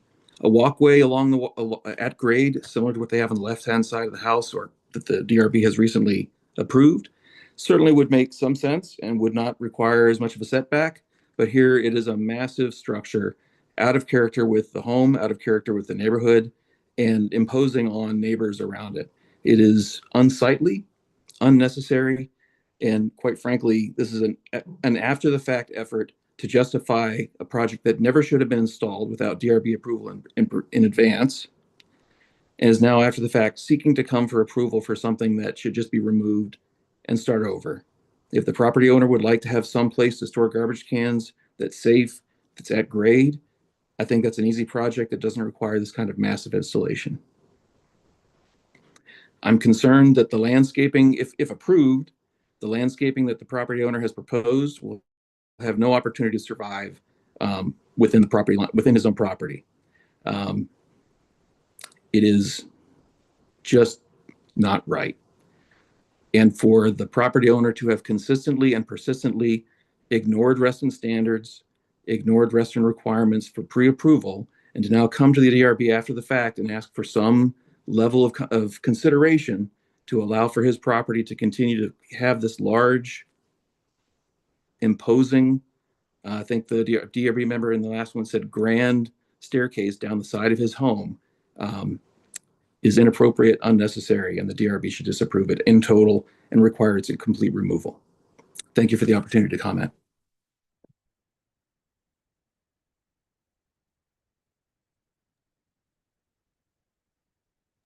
This is John Lawless. If you can hear me, I concur with Michael completely. I think that was very succinct and presented very thoughtfully. I myself have witnessed occasions when there's been large deliveries and overflowing with supplies and things. And I don't believe that for the back patio that is something that was ever presented as for approval. And thank you for letting me comment. All right, thank you. LaShonda, anyone else? No one else from our list is present, but I will call the name of the record.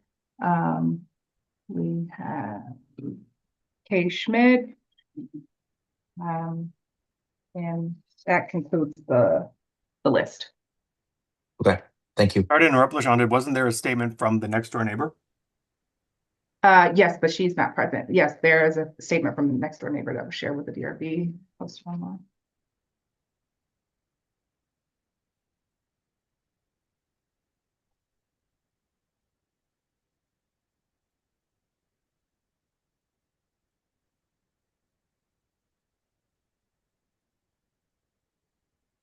Those that from Ms. Gallagher, Mr. and Mrs. Gallagher, the statements were for parts B and I believe C.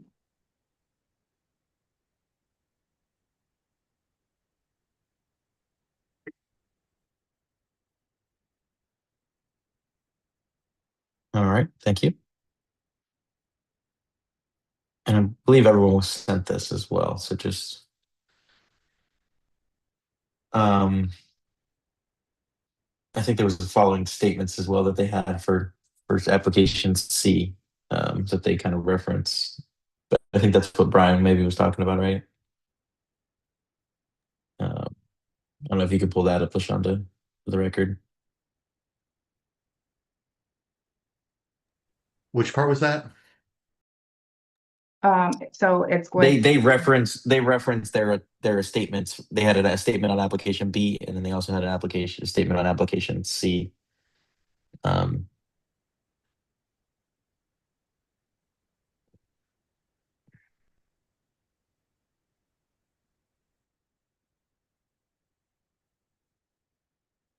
This is part B. Keep going.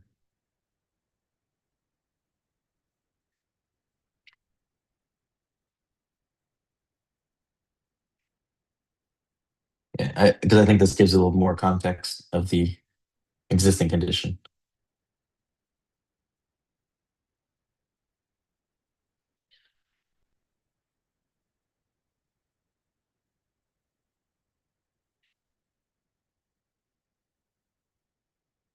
All right, thank you, Steph. Okay, so let me go around the room and have people, if anyone has any questions for the applicant, to ask them. So, Gazde, do you have any questions?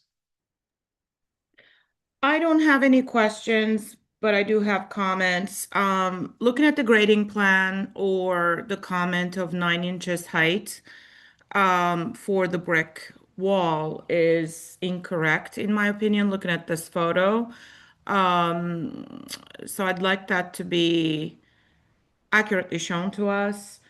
And I don't think that, cutting back this driveway just as much as that is proposed here with the evergreens, whatever they may be, on the edges. I mean, they could just be bushes, I suppose, at that point.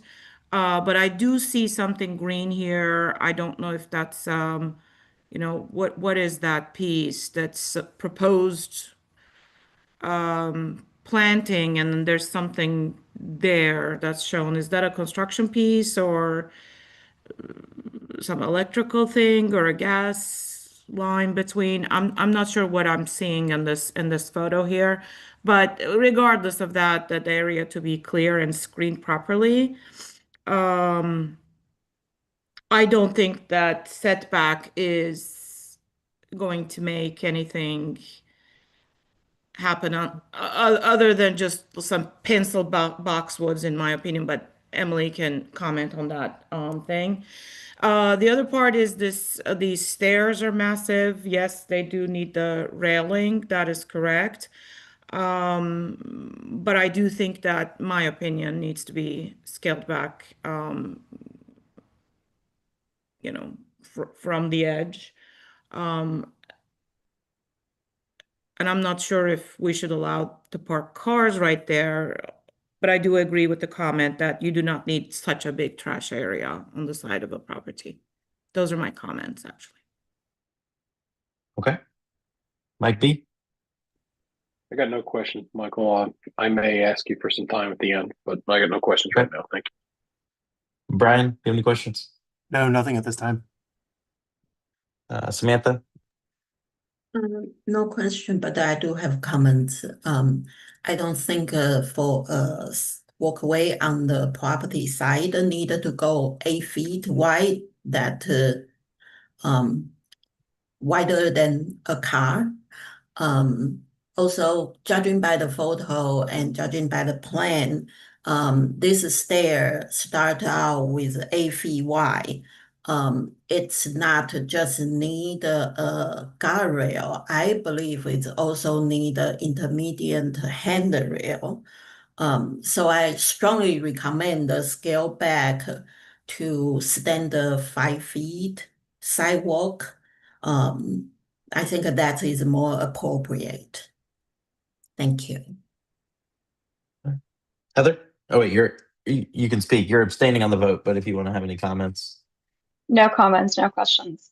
I generally agree Okay. with colleagues here. All right. Emily? Not really any questions, although I do agree. I think that if, I understand that the elevation of the garage door, and this used to be a deck area, so it being raised in elevation is not necessarily something that concerns me, because it makes sense to be able to get cans out of the garage door and then directly onto the driveway elevation. I don't necessarily agree as well that you need 8 feet to do so, but I think that the applicant has done a good job of trying to come into compliance. So I do want to give them this application is sort of what we've been looking for along the whole way, even though we might be in disagreement of like the elements of it. I do appreciate that they've actually come through with a thorough application that we can review in this instance. So that is everything for me, Michael. Thank you. Okay.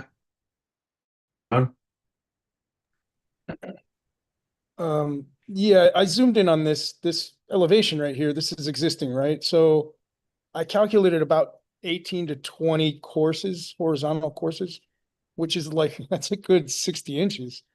I think it's totally out of scale. I don't think it's harmonious in any way. I hate to say in the plan view, so 8 feet comes down to 6 feet, comes down to 4 feet. I don't think that's to scale and harmonious with our guidelines, nor the rest of the neighborhood. And if I were to make a motion, I would deny it and have it removed.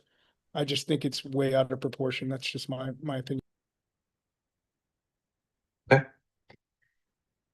I did want to clarify one question that I had was safe it looks like there's a couple, and it may just be a rendering thing, but it looks like you have like uplights on some of these trees in the renderings. I'm assuming that that's just a rendering thing. You're not planning on any sort of uplighting of these trees, correct?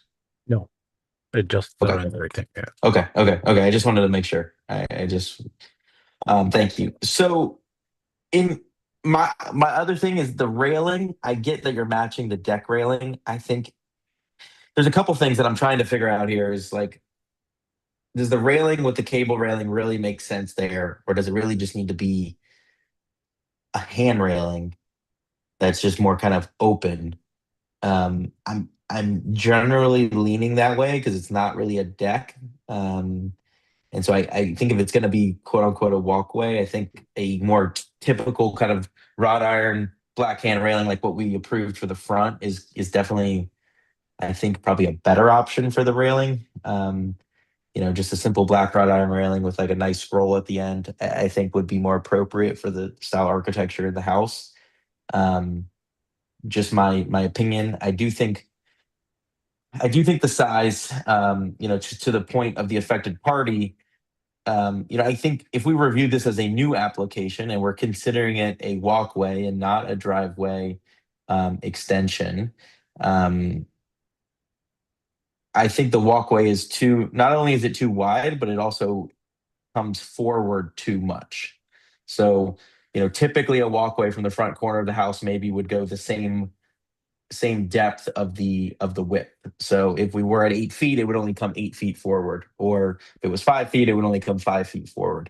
Because I think, as much as, cutting off, 2.5, 3 feet of this would help. I do think that it also is just too long along the edge of the driveway, which I think adds to the bulkiness of the size that we're seeing.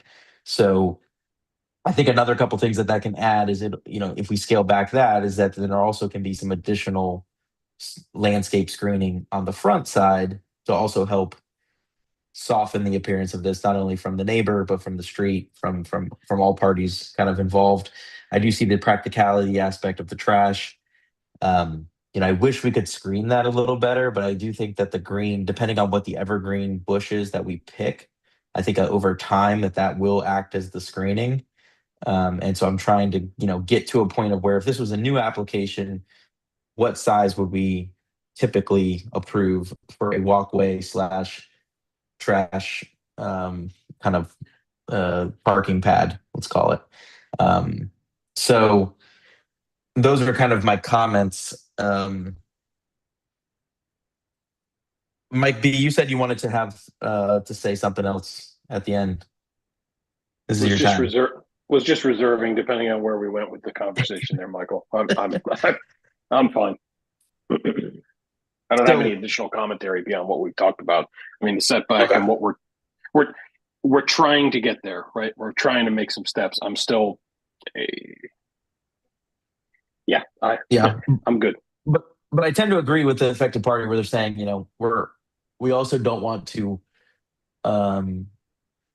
approve something that never would have been approvable in the beginning if it was presented to us brand new.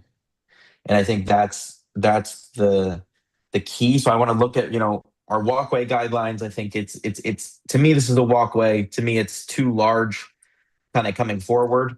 I think it's also too large coming outwards or width-wise.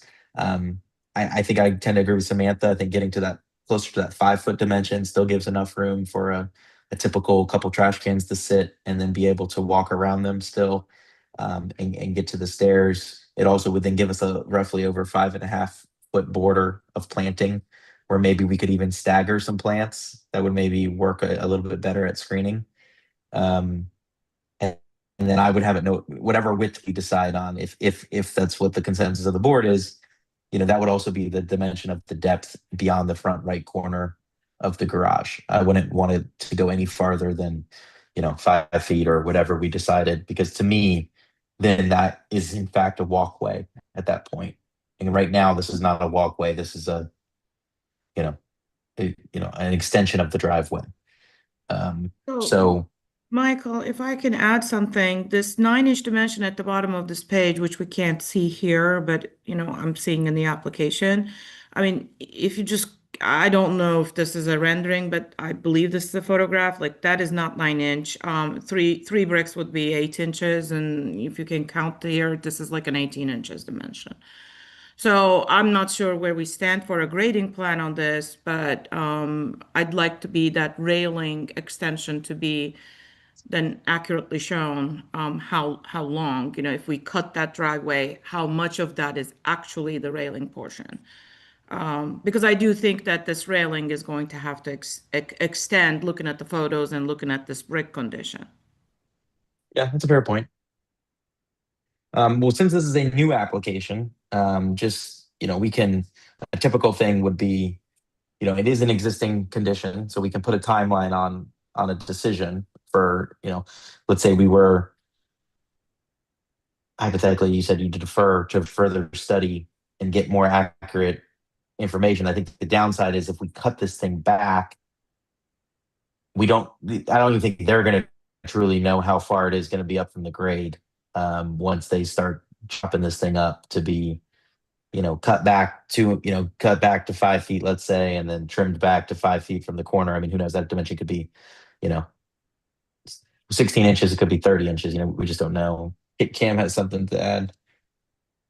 I just wanted to remind the DRB that the homeowner submitted an application that was disapproved for the entire area, and that disapproval is still in action, and the requirement to remove.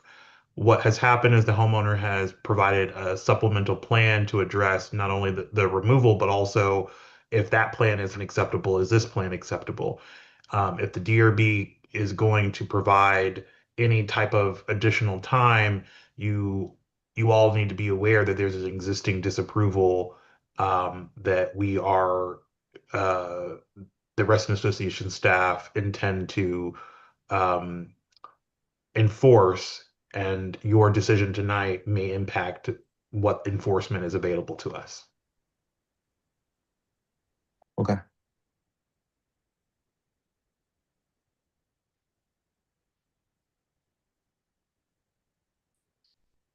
Well, with that said, does anyone want to make a motion or any further discussion?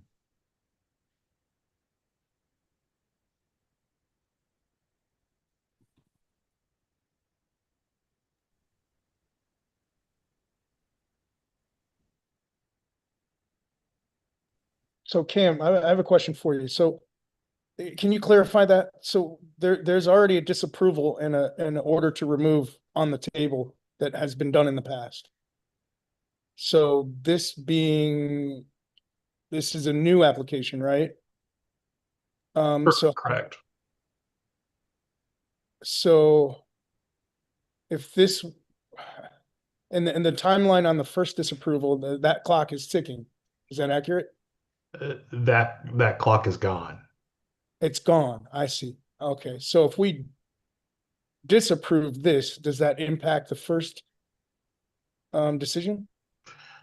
No, but if you disapprove and provide 60 days to submit something, or you defer it to provide additional time to submit something, we will then need to follow the time frame that the DRB has provided before we're able to do any type of further action.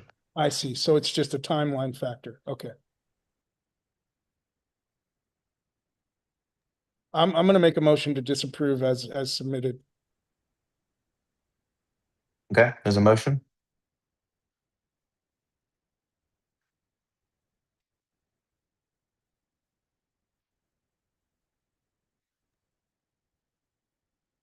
All right, I'll second the motion so we can have some discussion about it. So to disapprove, Ramon, your thought is on that is to, because you don't feel, do you feel that and I'm just playing devil's advocate here, you feel that a walkway is not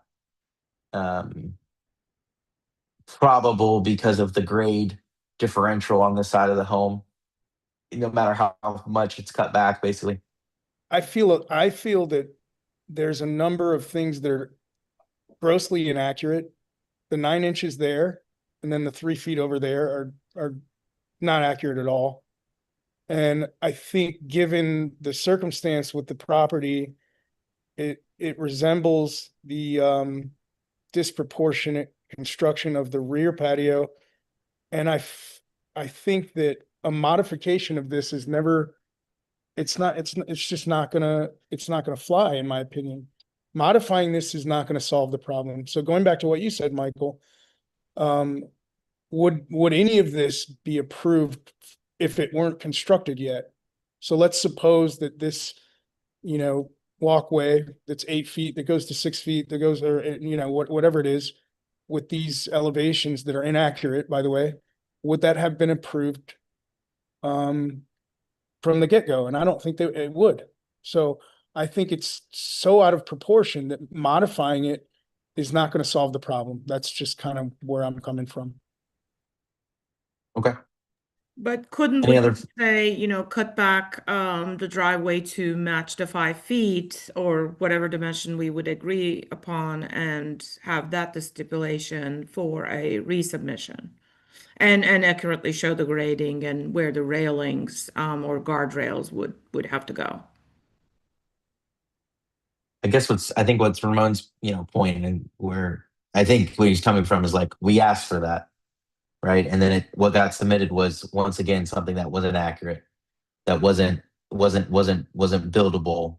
And so if we ask for it again and we say another 60 days, let's say, then it comes in 60 days and we have questions once again. There's dimensions off again. There's XYZ wrong with the submission.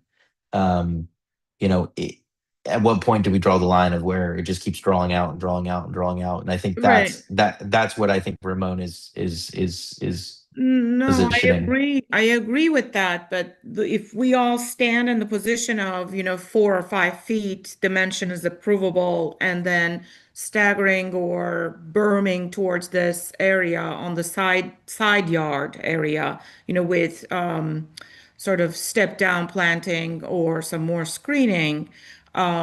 If that's the direction that, just to help out on that direction, is what we all would be looking for. I guess. I agree. I see what you're saying, but I Yes. feel like those are concessions. Like, to me, if this was a new application, I would have recommended 2 steps out of that garage door down to a landing, which would have already lowered it 14 inches right off the bat. Right. And then we would have even, then we'd be 14 inches lower than the driveway. We'd be able to easily keep it lower and not as tall. Then instead of having 7 or 8 steps down, we'd have, 5 down the side of the house. Would we have recommended to have a little bit of space,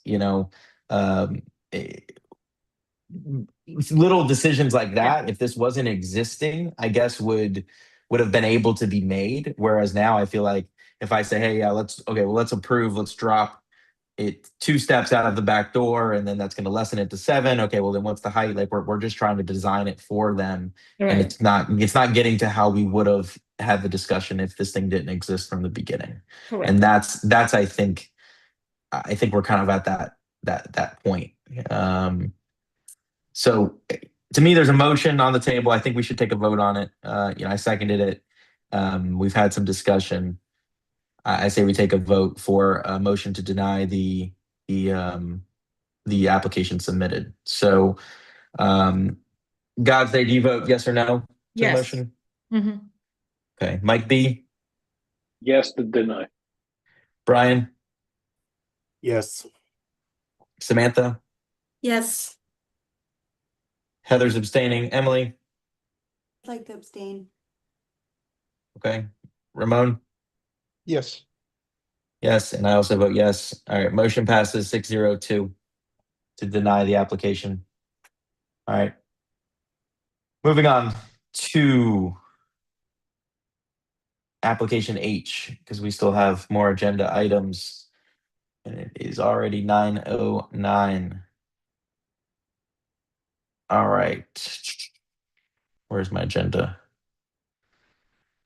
So I think we have, for the record, I think this is more of a record item because we did have an application on tonight for an appeal for 11502 Hickory Cluster.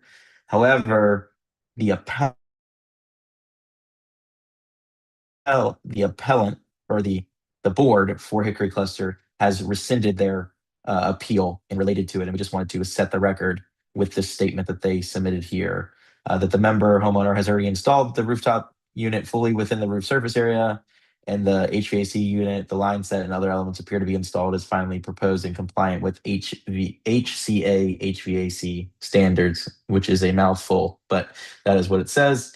So this is just more for the record for application item H. We do not need to do a motion or anything, I was told, so we can keep rolling to the next application, which I'm still trying to find my agenda. Application I. So Hickory Cluster is here. They are now updating their HVAC standards, and I'm assuming we have Michael here. Hey, Michael. Yep. All right. So you guys are here. We deferred a decision, it looks like, from April to allow all the panelists to hear the cluster standard upgrade. Okay. So if you could present to us your cluster standard upgrade, and then we will hear from any of the affected parties after the applicant presents. So if you're an affected party, I think maybe Carol's an affected party, I'm assuming. She's an interested party, so is Jeff interested Ashton. party. Yep. So yeah, so we'll have her, she can talk after you present, Michael. So go ahead and take it away on your presentation, please. All right, I've got a bit of stuff, so bear with me, please.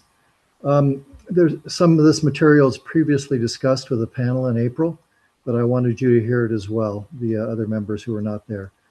Hickory Cluster Goodman houses are world-class, significant historic mid-century modern architecture. Bob Simon referred to it as the Jewel of Reston.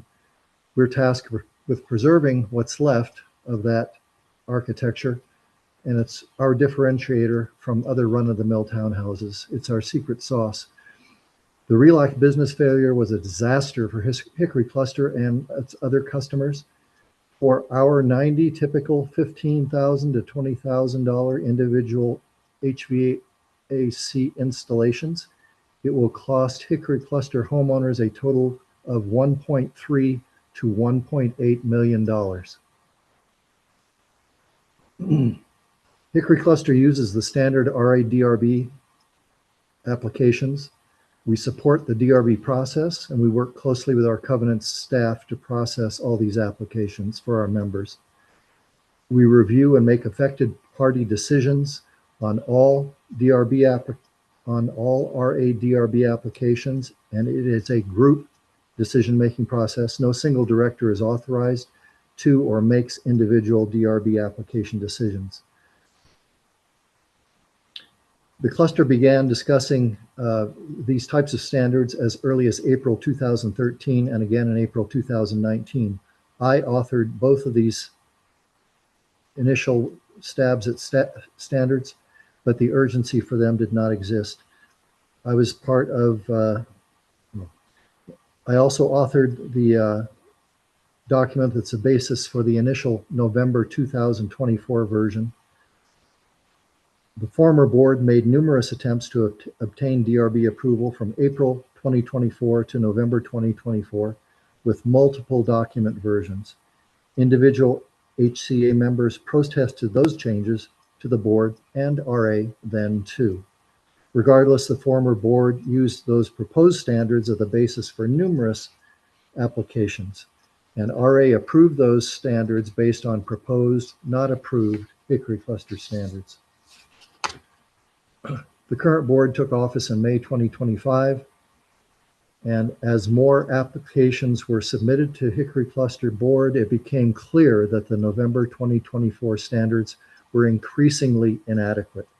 And keep in mind, I was an author of much of that, especially since Goodman houses in Hickory Cluster come in 3 basic model types, 11 different model variations, plus a large number of other variations, including number of stories, building attachment, site orientation, site elevation, and ground level rear patio glazing and fencing.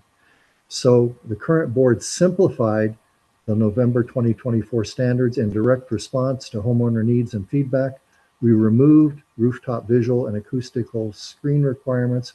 We reduced case-by-case decisions from 7 in the November 2024 version to only 5 in March 2025. And we removed an additional redundant Hickory Cluster specific application from the process. Easements were intended to allow more direct connections between exterior and interior HVAC equipment. However, they would have also seriously negatively and visually impacted Goodman House original design intent. And many homeowners themselves adamantly opposed such easements and the required screens on the outside of homes in public space, common area.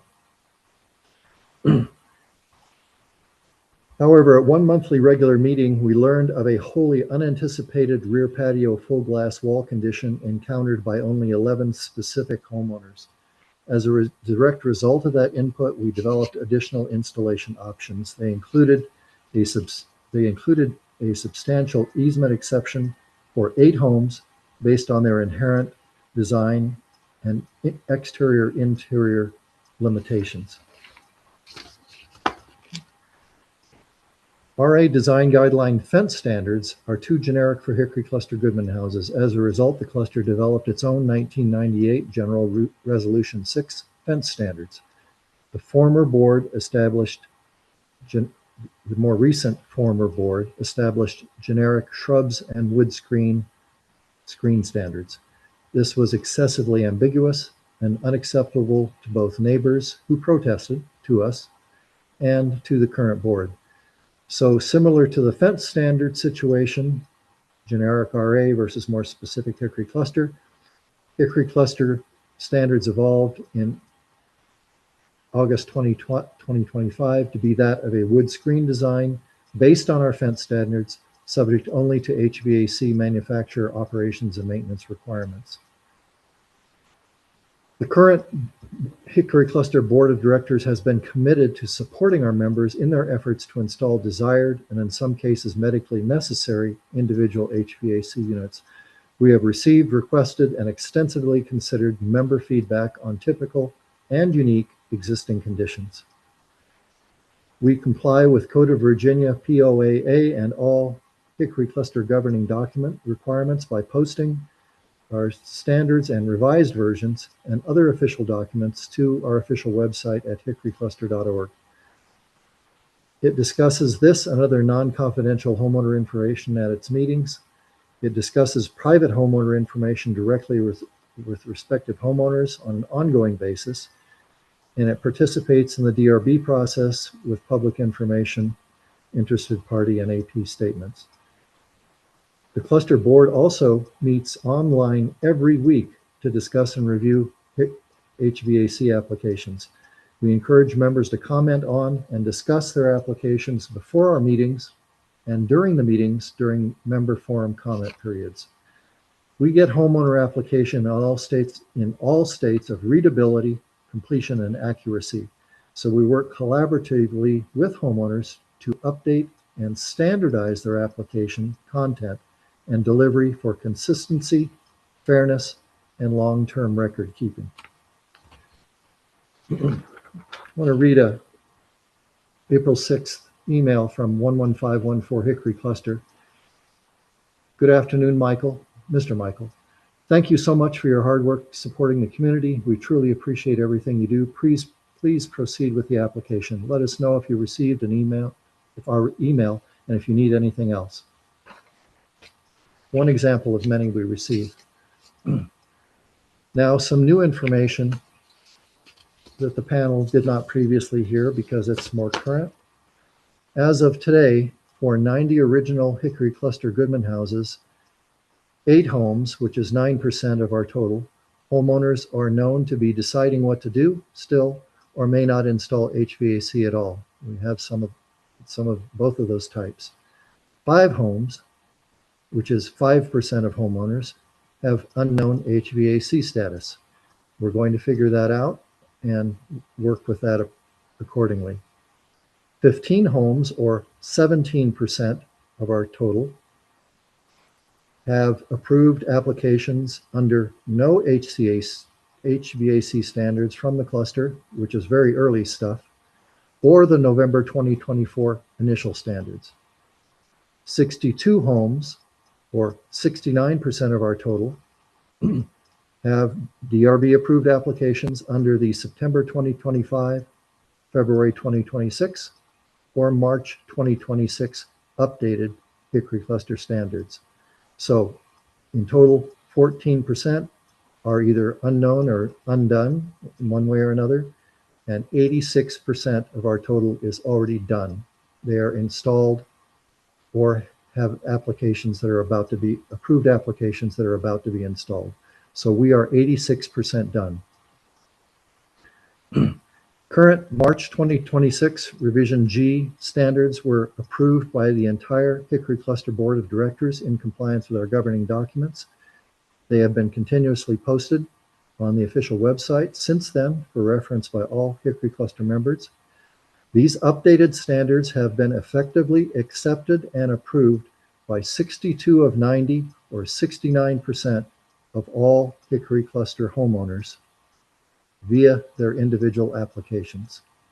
And they have been already effectively approved by RADRB via the covenants approvals of those individual DRB applications. As a result, we have managed to limit acoustical impacts to 72 decibels A-weighted in all cases. Excessive area noise has been limited to only one installation, and it was unfortunately approved under the initial November 2024 standards. We have and are still in process of minimizing visual impacts on a small number of common area installations and a few private property installations driven by unique as-built conditions through use of the standard screen design that we developed. Unfortunately, our member immediate needs have outpaced the slower deliberative DRB cluster standards review and approval processes as 2026 spring and summer high temperatures have approached. Accordingly, Hickory Cluster was forced to move forward to meet those member needs as consistently and as fairly as possible.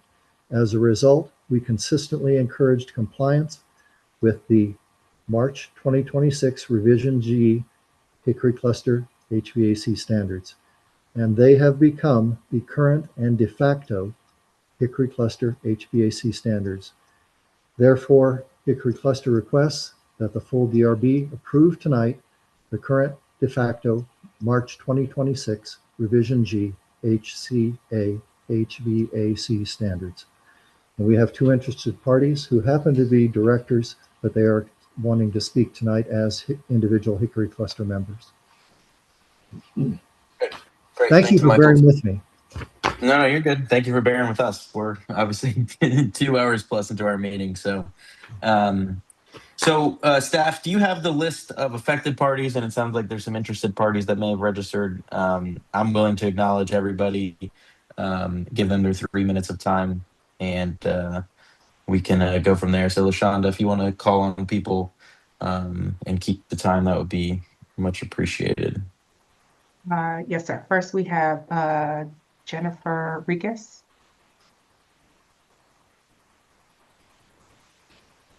I'm here. Can you hear me?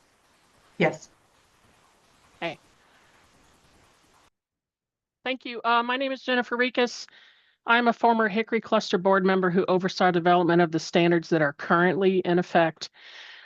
These were developed with a consortium of members in the neighborhood in open session and were agreed upon by the group that participated in that effort. It was a mix of directors and not. These updated standards that the HCA proposes, which are significantly more complex and restrictive, are not suitable for adoption without some serious changes. I have listed, along with a few other affected parties who may not have been able to make it tonight in the AP forum, but there's a couple of issues in particular I want to call out. Number one, safety was not a consideration. This board solely considered the appearance of the HVAC installations. The board forces members towards preferred patio locations, for example, but in my case, there was a gas meter in the same location that they wanted me to install my HVAC unit, so that was not going to happen. The board dismissed the practicality of the proximity of the HVAC units to the utility rooms in homes. So many of us had to install in weird locations because of the board's weird rules right now. and run lines through all parts of the house because the utility rooms are in the front of the house, sometimes on the side. That the utility room location was not considered. The current standard overspecifies some aspects that are already covered by Reston Association standards. For example, there's a weird obsession with external line sets for roof installs. Because of the requirements, it's not possible to always install the HVAC and not have line sets. RA already has line set specifications, and the board does not need to specifically review only line set changes. Just note that that particular line in the current standards was put in part because of my particular HVAC application, along with a few other members. Another big concern is that these standards, while the outputs of decisions made by the board were posted on a website, which many members don't look at because this information is hidden deep within the HCA website. These decisions and development and evolution was discussed solely in executive session by the board. There was no broad communication by email or letter to our membership about the change standards and what the differences were, and when the changes were submitted to RA for approval. Members were not aware that the standards that they were being forced to abide by were not even approved by RA. There was significant onerous process put on the members, and they were so desperate to get their HVAC install, they did anything they needed to get approval so that they could get the installations in place. They were not told that the information was actually not even required.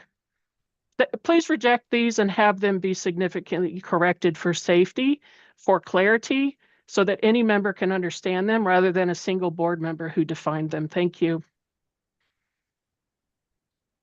Next, we have Jonathan Hughes.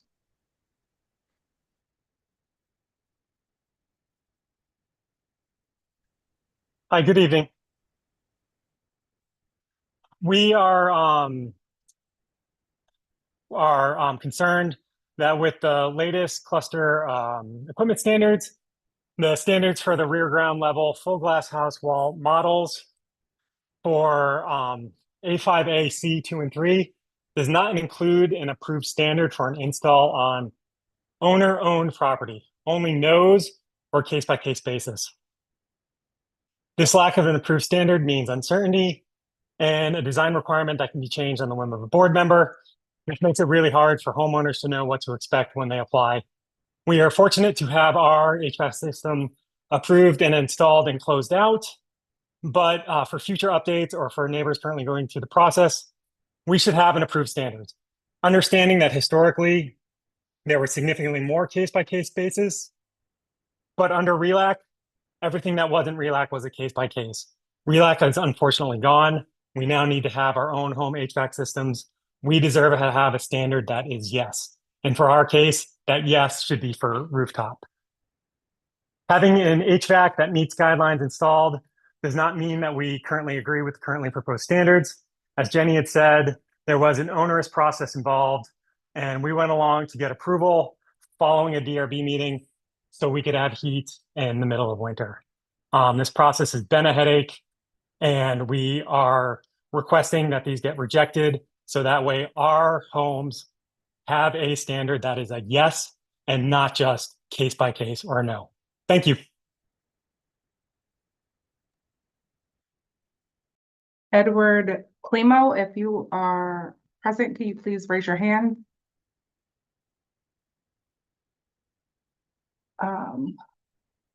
Next, we have Marcus and Jennifer Cleary.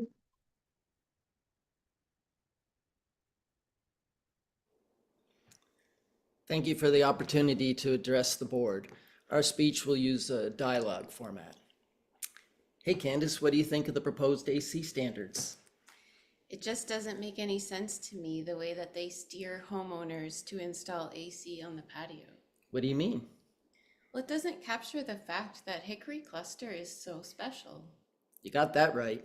Reston itself is special, and Hickory Cluster is one of the 3 villages designed by the famous architect Charles Goodman. Yeah, for me, the defining feature of Goodman's mid-century modern design is this seamless integration of indoor and outdoor living.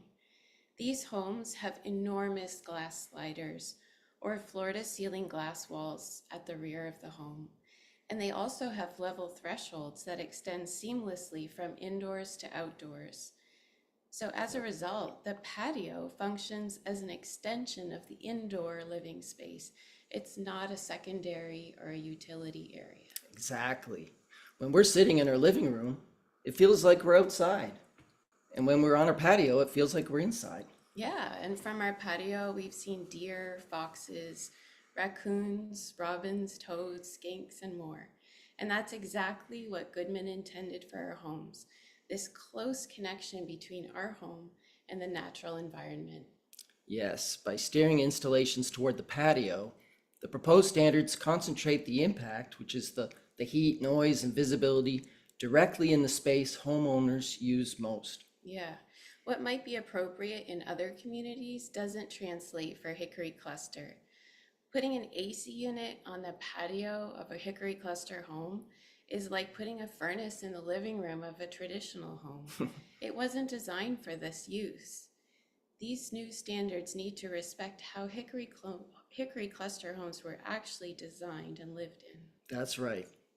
And as written, the proposed standards don't provide workable options for many Hickory homes. In practice, that means that decisions are made case by case instead of through a clear standard. It sounds like the proposed standards are focused primarily on the front aesthetics, while overlooking how Hickory homes actually function. Good architecture considers both aesthetics and function. Exactly. Hickory patios are not secondary spaces. They're part of the home's living area. And that's why the current standards work, because it respects both the design intent of these homes and the way residents actually live in them. The only changes needed to the current standard is a reasonable screening requirement. I agree.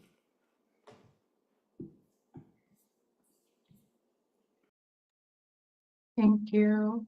Next, Daniel Douglas, if you're present, could you please raise your hand?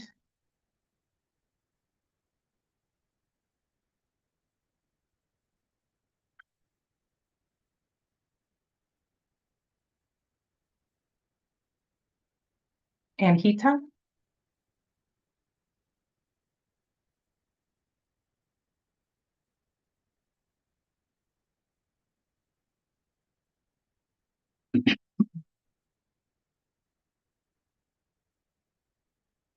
All right, and then we will transition into the interested parties.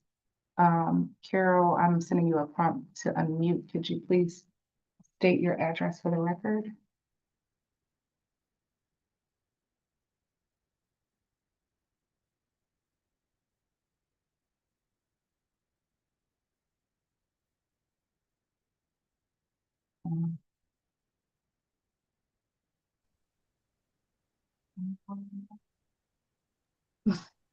Carol, you've been unmuted. We can't hear you.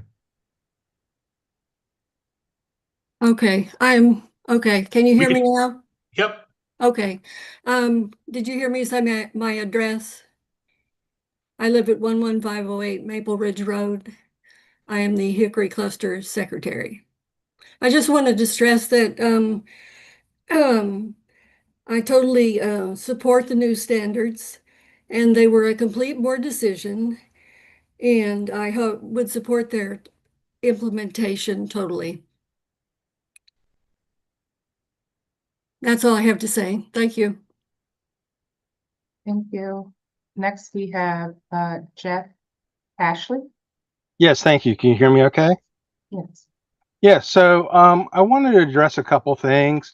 I was one of the people that were not particularly happy about the HVAC units being put on plazas and sidewalks and changing common property into actually private property, you know, a 25 square foot private property out front in the face of the architecture. We're already going to have natural gas meters move from the inside to outside. We have no choice. And having all these other utilities out there would have just ruined the public spaces and just the curb appeal and the architecture. Also, I don't believe the previous board took in consideration that there's already active easements in front of most of these homes, utility easements, which preclude us from putting these units on. So the other thing I also wanted to bring up was the comment about case-by-case basis. As you know, there's many configurations, many models, and their adjacencies are all different. Plus, over the years, there's been modifications, additions, and people have filled in their porches or their balconies and made it livable space. So that made adjacency very important to each application. And that's why it had to be case by case. Even on the carports, people have built out carports. And if you build out the carport and you want to put a unit in there, now you may not have room for a car, and we can no longer move parking out from the house into the parking lot because we've already are below our threshold on parking within the community. So that's why some of these case by cases are here, because owner modification and adjacencies. So I want to just put that out there. I support the new standard. I understand it's tough. I can even speak to the reason why, we looked at why we're recommending not to put units on the outside, or the line sets on the outside. And that's because if people are putting in new units, the rooftop has a natural chase from the mechanical room to the roof. And the new units use condensate lines and not flues, and therefore that chase can be used for the line sets.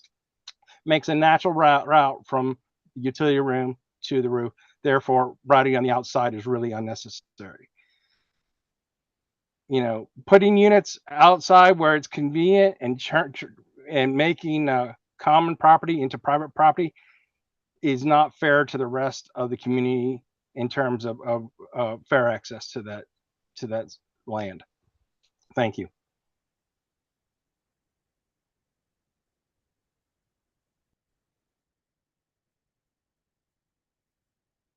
No other affected parties or interested parties. Okay, great.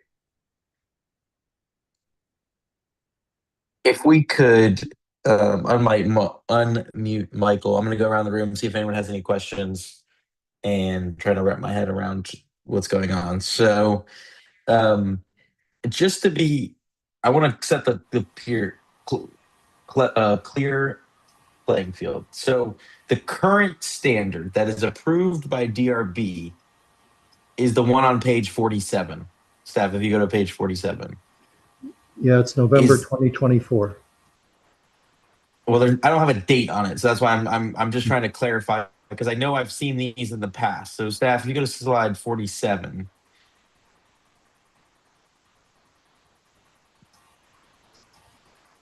Yeah, that looks like it. Yeah, these ones here, correct? Yep. These are the current ones that are approved, right? Approved by RADRB. Correct. Okay. And then the board, there was a revision done in February of 26, and then I believe you guys are presenting a revision that was now done in March of 26, and that is what you are trying to get approved, is the March of 26 labeled revision 6. Is that correct? And let me clarify. As we encountered difficulty after difficulty and some innovation by contractors who are able to put lines discreetly within homes at the request of the homeowners, our standards evolved in September 2025, in February 2026, and in March 2026. The March 2026 revision G is the final version we've been using since then, within which most homeowners have been installed. So that's the standard we've been using. Okay. And then for which we're requesting approval tonight. So one question that I want to have is, if the rooftop is such a convenient location because that's where all the flue pipes go, why are now the rooftops considered a case-by-case basis? Is it strictly because people were not installing line sets appropriately? We've got the line set issue, but we've also got an issue of, let's say we've got two 3-story homes with a 2-story home in between. That would put a unit on the smaller 2-story home clearly visible to many people on the other side of the street, and that wouldn't be desirable to them. It would also direct noise in their direction. So this is one of the case-by-case situations. For a 3-story unit, putting it on the rooftop is no problem in general, but for the 2-story units, it could be depending on the situation. So we And have what model are the 2-story houses? I'm sorry? What model is the 2-story house that you're talking about? They're like A, B, or A something or other. I'm sorry, but I'd have to look that up. Okay. They're typically block houses, which are Model A's. I guess the only reason why I'm bringing it up is there is, you know, the one of the affected parties, or because like to me the rooftop in general, maybe minus those, just to me makes sense as long as, you know, at the end of the day, that's probably, I understand it's maybe affecting someone's view from an upper story window, but overall, to me, that preserves the architecture the most is to get them on the roof. But maybe No, I think you're generally right, and we haven't refused anybody a rooftop yet. In fact, Jeff Ashley, who wants to speak a little bit more about that, was a prominent proponent of rooftop installations because guess what? He has one. If you'd like to hear from him on that, you could unmute him, but otherwise I'll continue. Yeah, well, yeah, no, we heard from him already, so I just want to make sure that everyone understands where we're starting from because of what the current guidelines that we have on record from a DRB standpoint, and then what you guys have kind of worked through on kind of application by application. So let me go through and have if anyone has any questions for you guys, and then we'll have some discussion. So, Gazde, did you have any questions on this application? No, I don't. Okay, Mike B. Negative, sir. Okay, Brian. No. Samantha. No question. Heather. You've already covered my question. Emily. Michael. Ramon. Yeah, I have a question. Is it my understanding that you're denying folks the opportunity to put their compressor in their garage carport? Absolutely not. We have one of those installations that came to us specifically. We worked through the issues with them. We had concerns about air circulation.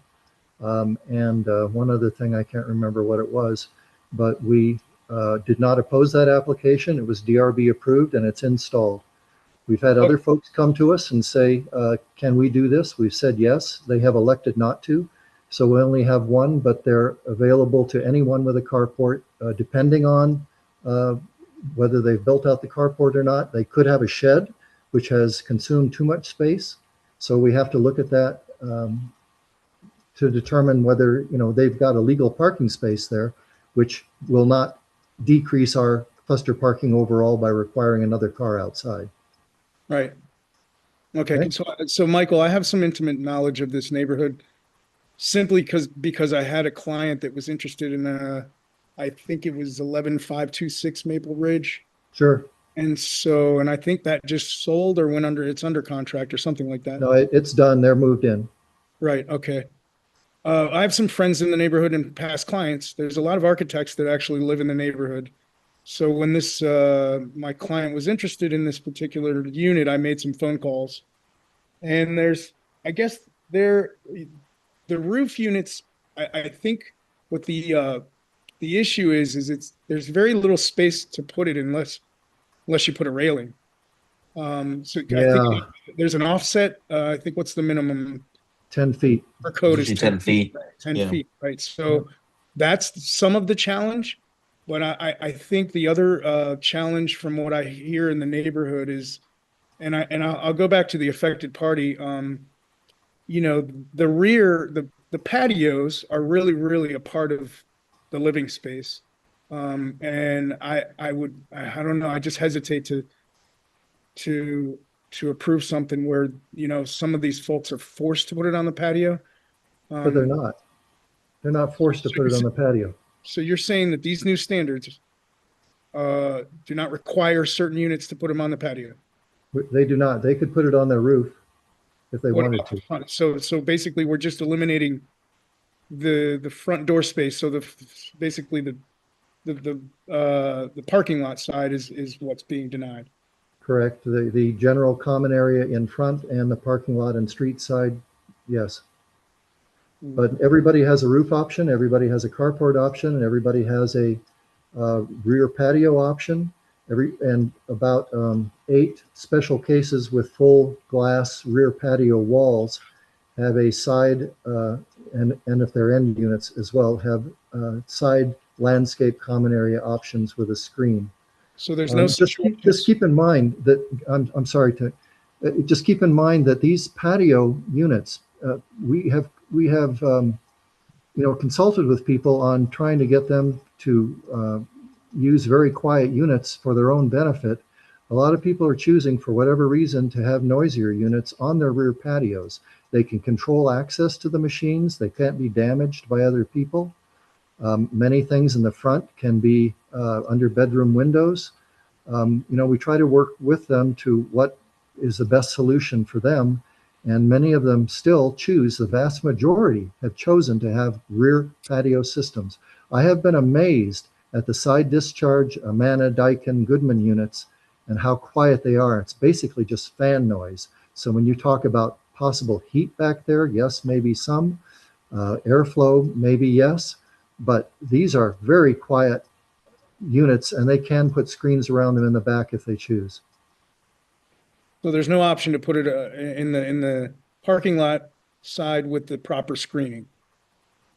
Not on common area that requires an easement, which has become an administrative nightmare in addition to being a visual problem for But you've allowed multiple easements units. for others. I'm sorry? Have you allowed easements for others? The previous board allowed 2 units to be installed in front areas that are well set back from almost everything. One is very noisy and shouldn't have been allowed. The other is a very quiet unit. Both will have screens. One has a screen now, one will have it in the near future. And we have allowed some side easements specifically for the full glass rear patio wall units that don't have a good way to get the line sets in through door frames or whatever wall frames that most other homes have that have, say, solid kitchen walls. So we've got about 8 of those, and I think 6 of them, maybe 7 are installed and 1 has yet to be installed. Okay, I don't have any more questions, thanks. Okay. I mean, to me, at the end of the day, I think this is, I think both standards, whether one is more restrictive or less restrictive or not, I mean, they're all, the whole place is, I'm just being frank from looking at it, and I somewhat know it, and I've seen it multiple times. It's still confusing to me. At the end of the day, as long as the line sets to me are hidden, and we don't have like the case of, I don't even know where it is, but there's that one unit that has all the line set that's just mounted to the outside trim, and it looks atrocious. As long as that's not happening, I think this is a good overall standard. It requires a lot more work of their board, but at the end of the day, if that's what they want, I'm not going to try to overly, have to overly adjudicate their own decisions as a board. And frankly, the standard from 2024 is just as, confusing in case by case basis as this one is, but they know their homes better than anyone. So to me, as long as the line sets are hidden, that's really the only thing that I have the most heartburn about. And then obviously any unit that is visible will have some sort of screen, which to me they have addressed that as well. So to me, it's, yes, it still requires kind of a case by case. They still got to submit it. That's up to them adjudicating themselves as a cluster. I frankly don't think there's anything much more us as the DRB can really do beyond making sure that the architecture is maintained. And to me, the biggest, hiccup is the line sets, and them being visible. And no matter how well somebody thinks that they can hide them, line sets aren't meant to be bent 45 degrees, 90 degrees and look nice and clean. They just aren't. They're piping, they're copper, they're gonna crimp, they're gonna, so the best way to do it is inside the home. Win every second possible, in my opinion. So as long as that's kind of the guideline, which it basically is in the standard, I don't have any issue with it. I don't know if anyone else has any other kind of comments on it, but Cam has something to add. I just wanted to make sure, as you all are discussing, to get clarification on how staff is reading the proposed standard. It seems to indicate that the case by case is as determined by the cluster, not the design review board.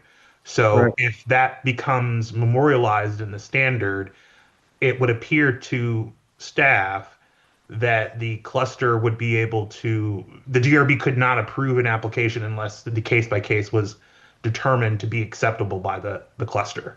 Just FYI.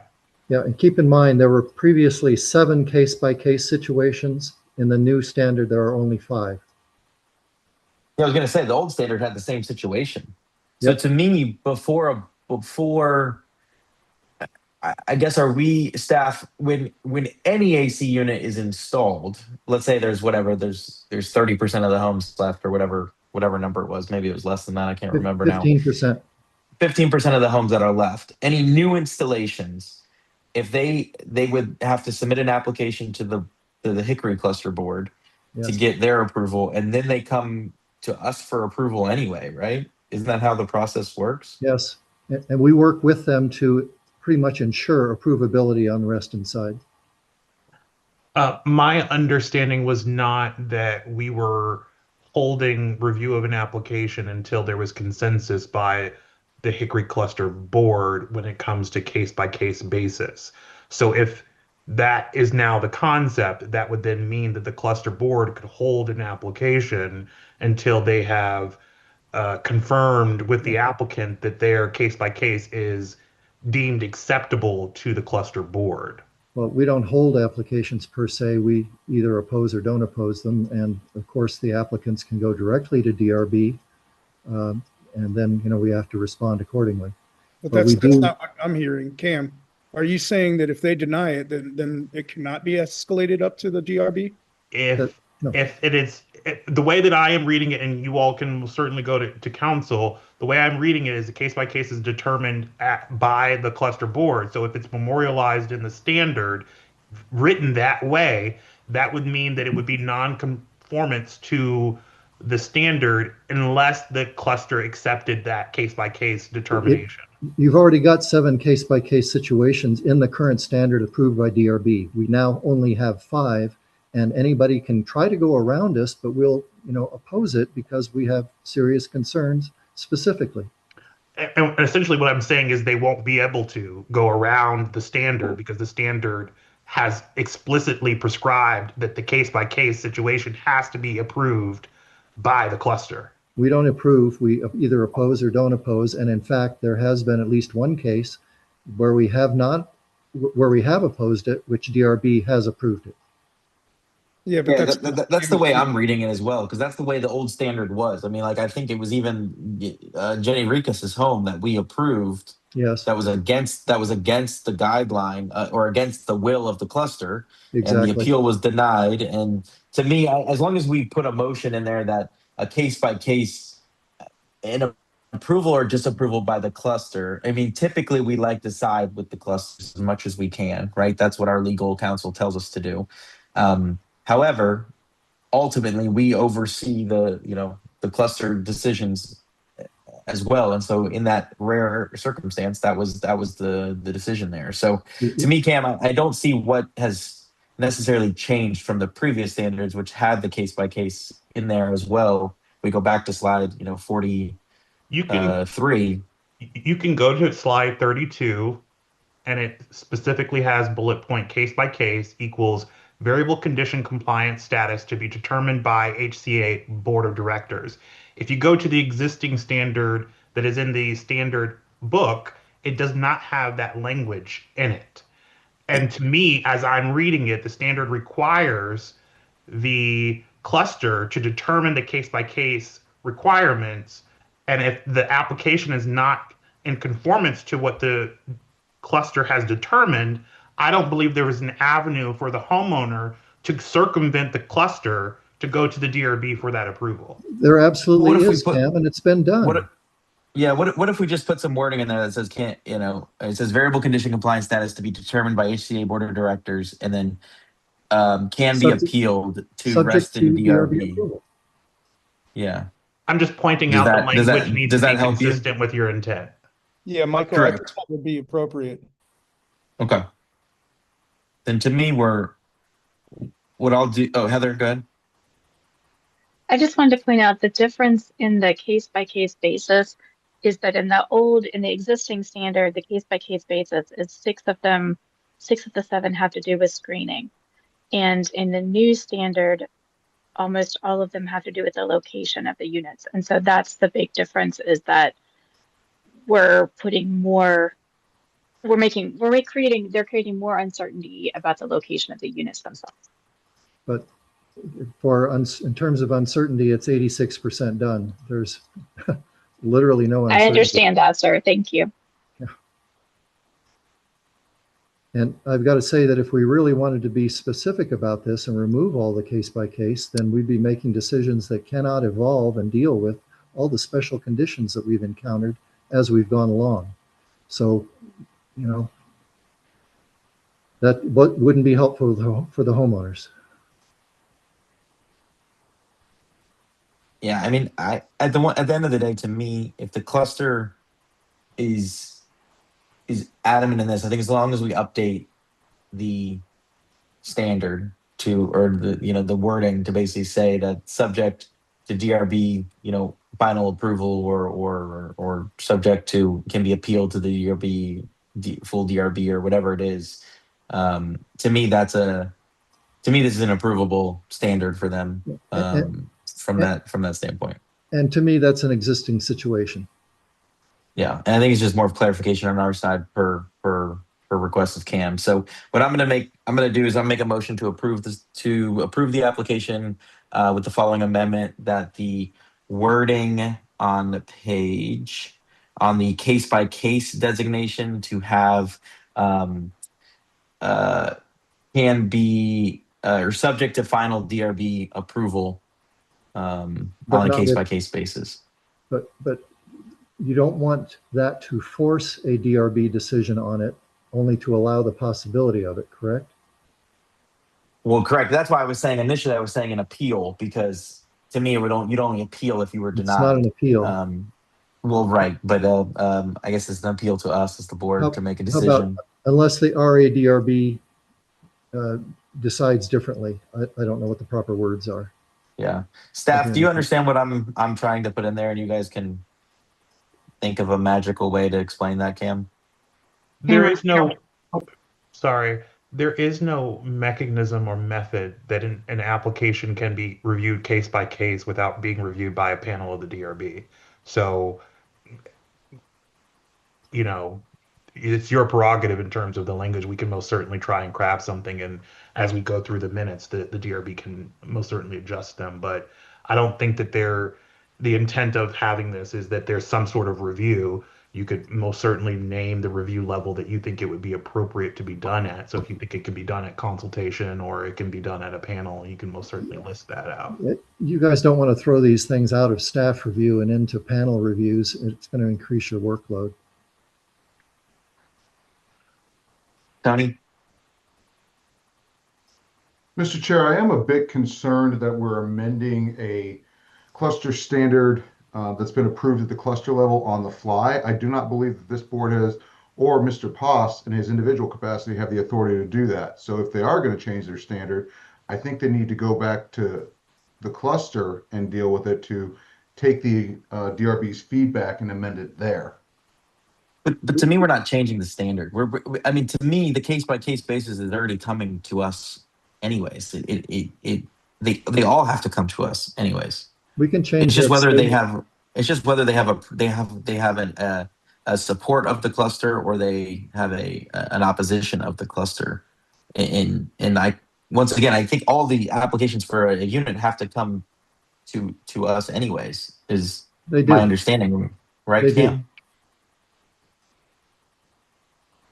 I Well, would agree that they. Go ahead, Tony. I'm sorry. I would just say that I have the similar concerns that Cam expressed earlier about a potential challenge down the road based on the strict wording of the standard. But I'll turn it over to Cam from here. So, Michael, to your question, yes, you all are going to be reviewing them, but if it's a case by case scenario that the cluster does not agree, the cluster is going to be an affected party to begin with because their internal process essentially requires them to approve an application before it even comes to the design review board. So there's no way that unless the cluster agrees with the application that it's not going to go to a panel. Let me say it Right. that way. So So I think so that's to me we're fine. Yeah. Yep. Exactly. Correct. My suggestion, if you're looking at language, is to remove that line. If you're contending that that is already the process, why add that specific line to the standard?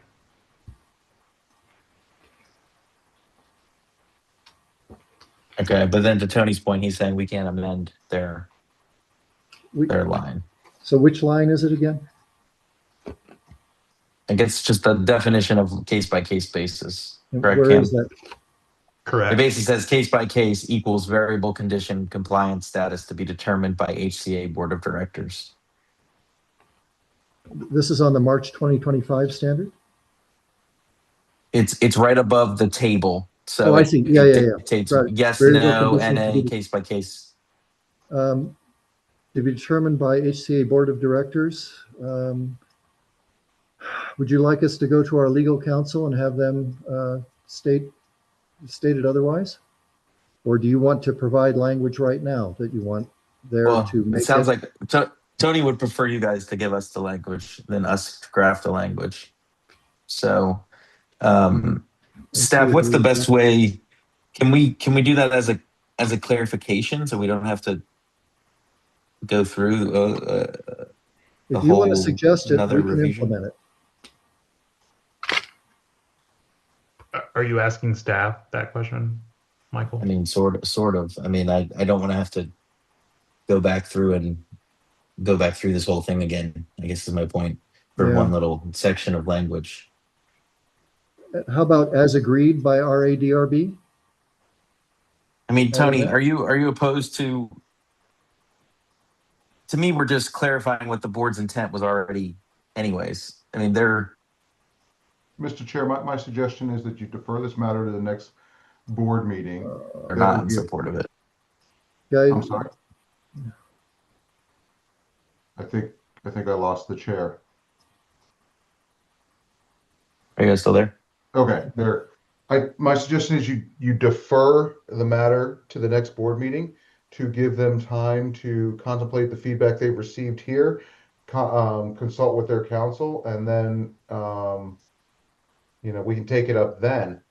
But I think Cam has, not thinking what this board's doing and not thinking, what Mr. Poss has envisioned, but thinking down the road when both parties are bound by the four corners of the contract, which is what this is. Strict reading of it appears to agree with what Cam has put out there, that this is a condition precedent to getting here.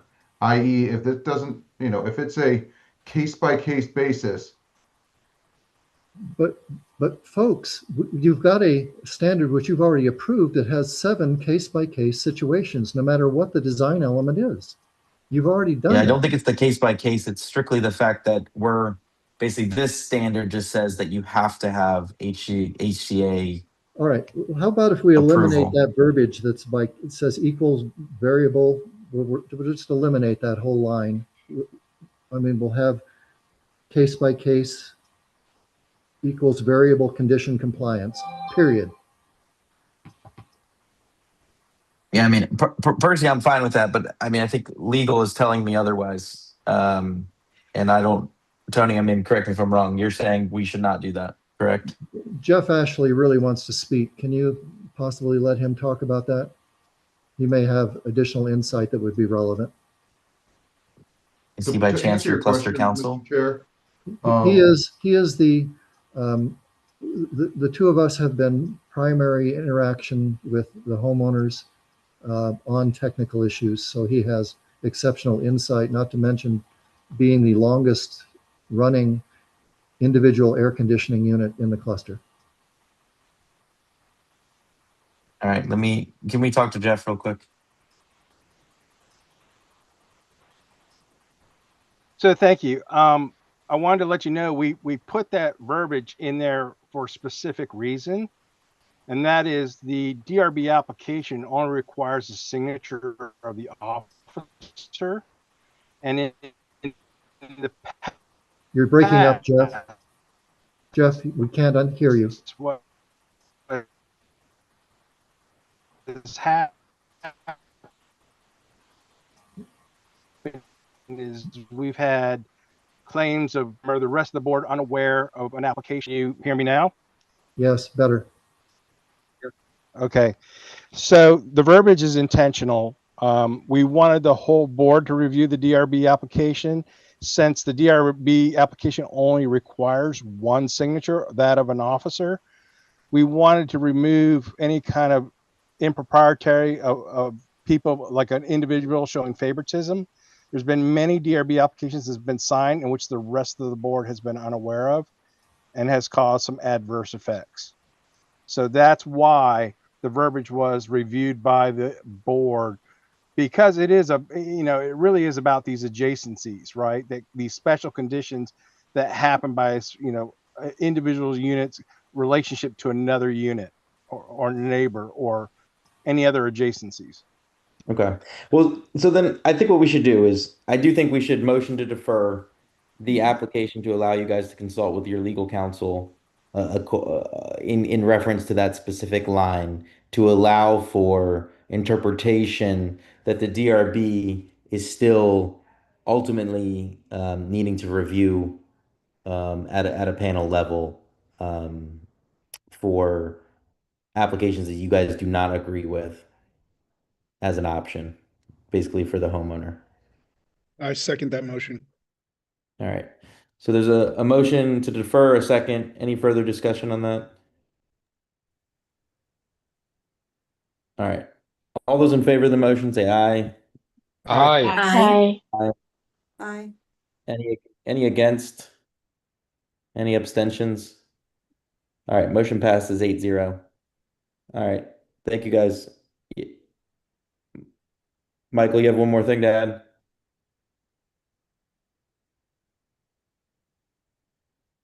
Yes, please give us specific guidance about what the problem is you perceive so that our legal counsel can try to remedy it.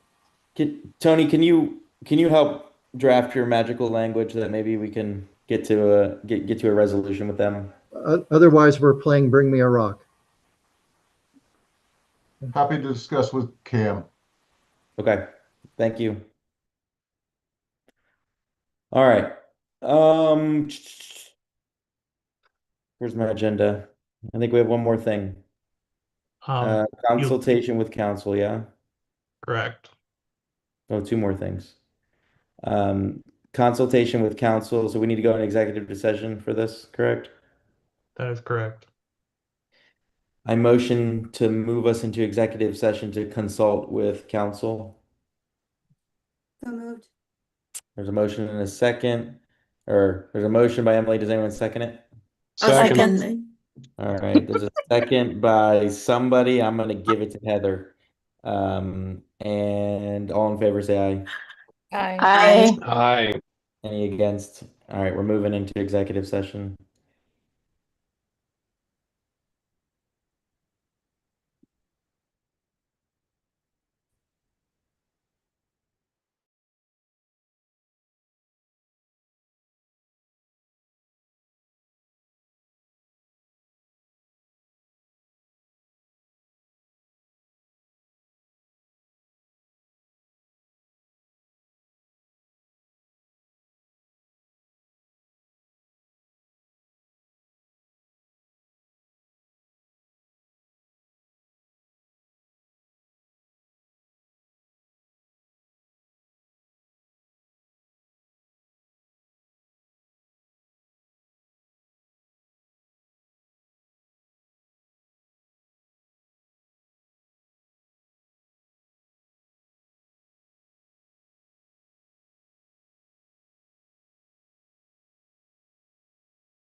Okay.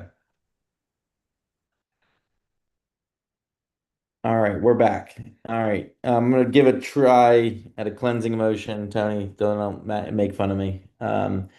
So we only, in our executive session, we only spoke about matters pertaining to executive session matters with our legal counsel. And I attest that that is all we spoke about. Something like that, right, Tony? Close enough. Yeah, I'm And working I on it. think you said it was a motion, right, Mr. Oh, Wood? yes, it was a motion. That's right. So I'll second your motion. All right. All those in favor say aye. Aye. Aye. Aye. Aye. Any against? All right, motion passes 8-0. Okay, so we're going to talk about some DRB resolution now that we're going to be suggesting to the board of directors to update. Correct, Cam? If you want to run through it, or LaShonda quickly. Yep. Very quickly, Patrick, if you could put the memo on the screen, just really quickly. Staff is recommending two small revisions to Resolution 8, which is the Design Review and Covenants Administration Resolution for the design review application procedures. We wanted to make sure that we clarified the voting rights for appeals that are reviewed by the Design Review Board that go from panel to full DRB, with being more aligned with the Robert's Rules of Order as annotated and instructed by counsel on some of the comments that we were reviewing earlier and in the past. In addition to that, there's also a slight revision that we are recommending related to ensuring that all materials, including application and appeal materials, are submitted within 2 business days prior to the review of the application or the matter. This revision is going to allow the resolution to be aligned with application submittal requirements, which is 2 business days prior to the review of the application, and provides an opportunity for the DRB to have that information, review it. As we all know, sometimes the packages are fairly robust. There's a lot of detail, and having that additional time frame to review the materials prior to the meeting, I think will be helpful to the design review board, and it makes it consistent in our practices and having members have availability and access and post those details that are submitted all at one time, as opposed to submitting things that come in maybe the day before or the day of the actual meeting. Of course, there is some slight differences in terms of when we have in-person meetings, members can then bring documents to the meeting and have that be provided to the design review board at their leisure. But when it comes to virtual meetings, there's not an opportunity to do so, especially if there are registered affected parties that don't have an opportunity to review the materials ahead of the actual meeting being scheduled. So it gives everyone kind of an even level playing field in terms of information being submitted and reviewed by the design review board. So staff is looking for a recommendation for the DRB to authorize the revisions to move forward to the to the Reston Association Board of Directors for approval this evening, and happy to answer any questions. Could we jump down to page 7, section, ironically 7? So you were clarifying that apparently before, if there was a tie and then there was an appeal, originally our language said appeal to the board of directors, and now you're just saying the board. Is that us, the board? Is that what you're saying there? No, that was a change that was consistent with the whereas clauses, which is the beginning. The board is defined as the board of directors for Reston Association. Oh, okay. Just checking. I was a little confused at that. And then my only comment, and I'm not trying to drag this out a little bit, is because I've been a part of the appeal process recently, and it's on the homeowner side who is getting a decision appealed. It's very confusing because if no one has notified our applicants if an appeal has been submitted or not within that 7 business days, and I know you guys could get that, on the 11th hour right before 5 p.m. on the 7th business day, right? Like you guys could get the appeal in writing.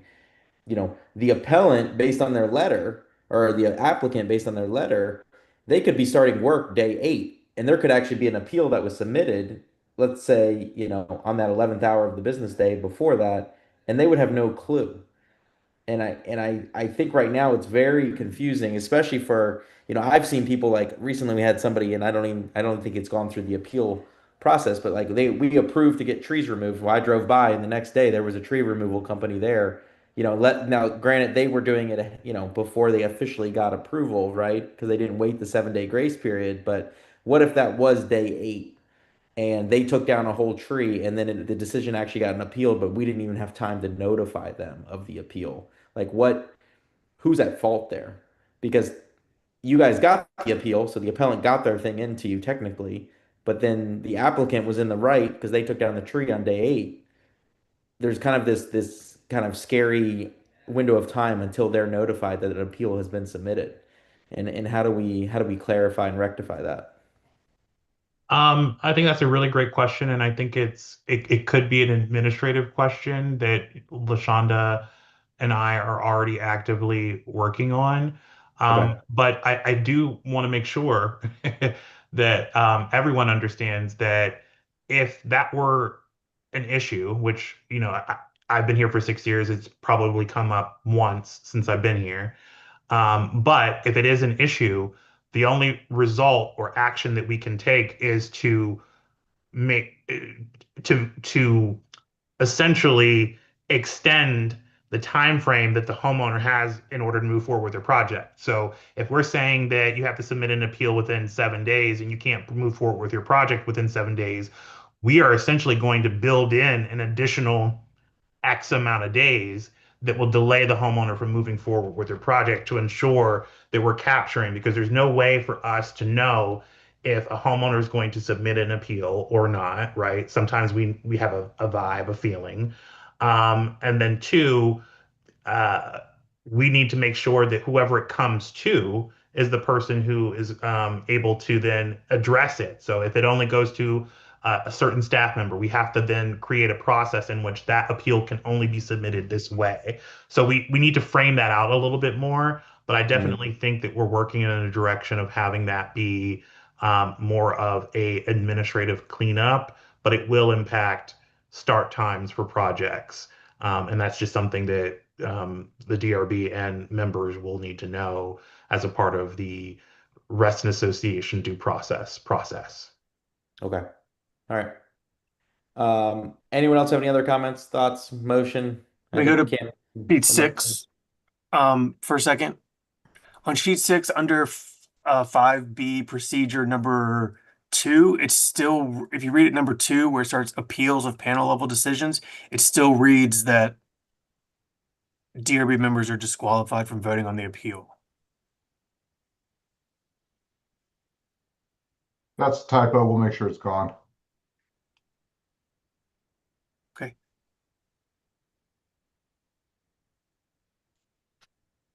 Good catch, Brian. All right. Does anyone make a motion? I can make a motion. I'll motion to approve what the resolution before us, resolution amendment before us, except amending section 5B2 to remove the language that is consistent with the Robert's Rules of Orders update that we're doing. There's a motion. Do I hear a second? Second. All right, there's a motion, a second. Any further discussion? All right, all those in favor say aye. Aye. Aye. Aye. Aye. Any against? All right, motion passes 8-0. You need anything else from us, Cam? Nope, we're good. All right. I motion to adjourn. Second. Second by, I think Heather beat Mike B. All in favor say aye. Aye. Aye. All right, any against? All right, motion passes 8-0. All right.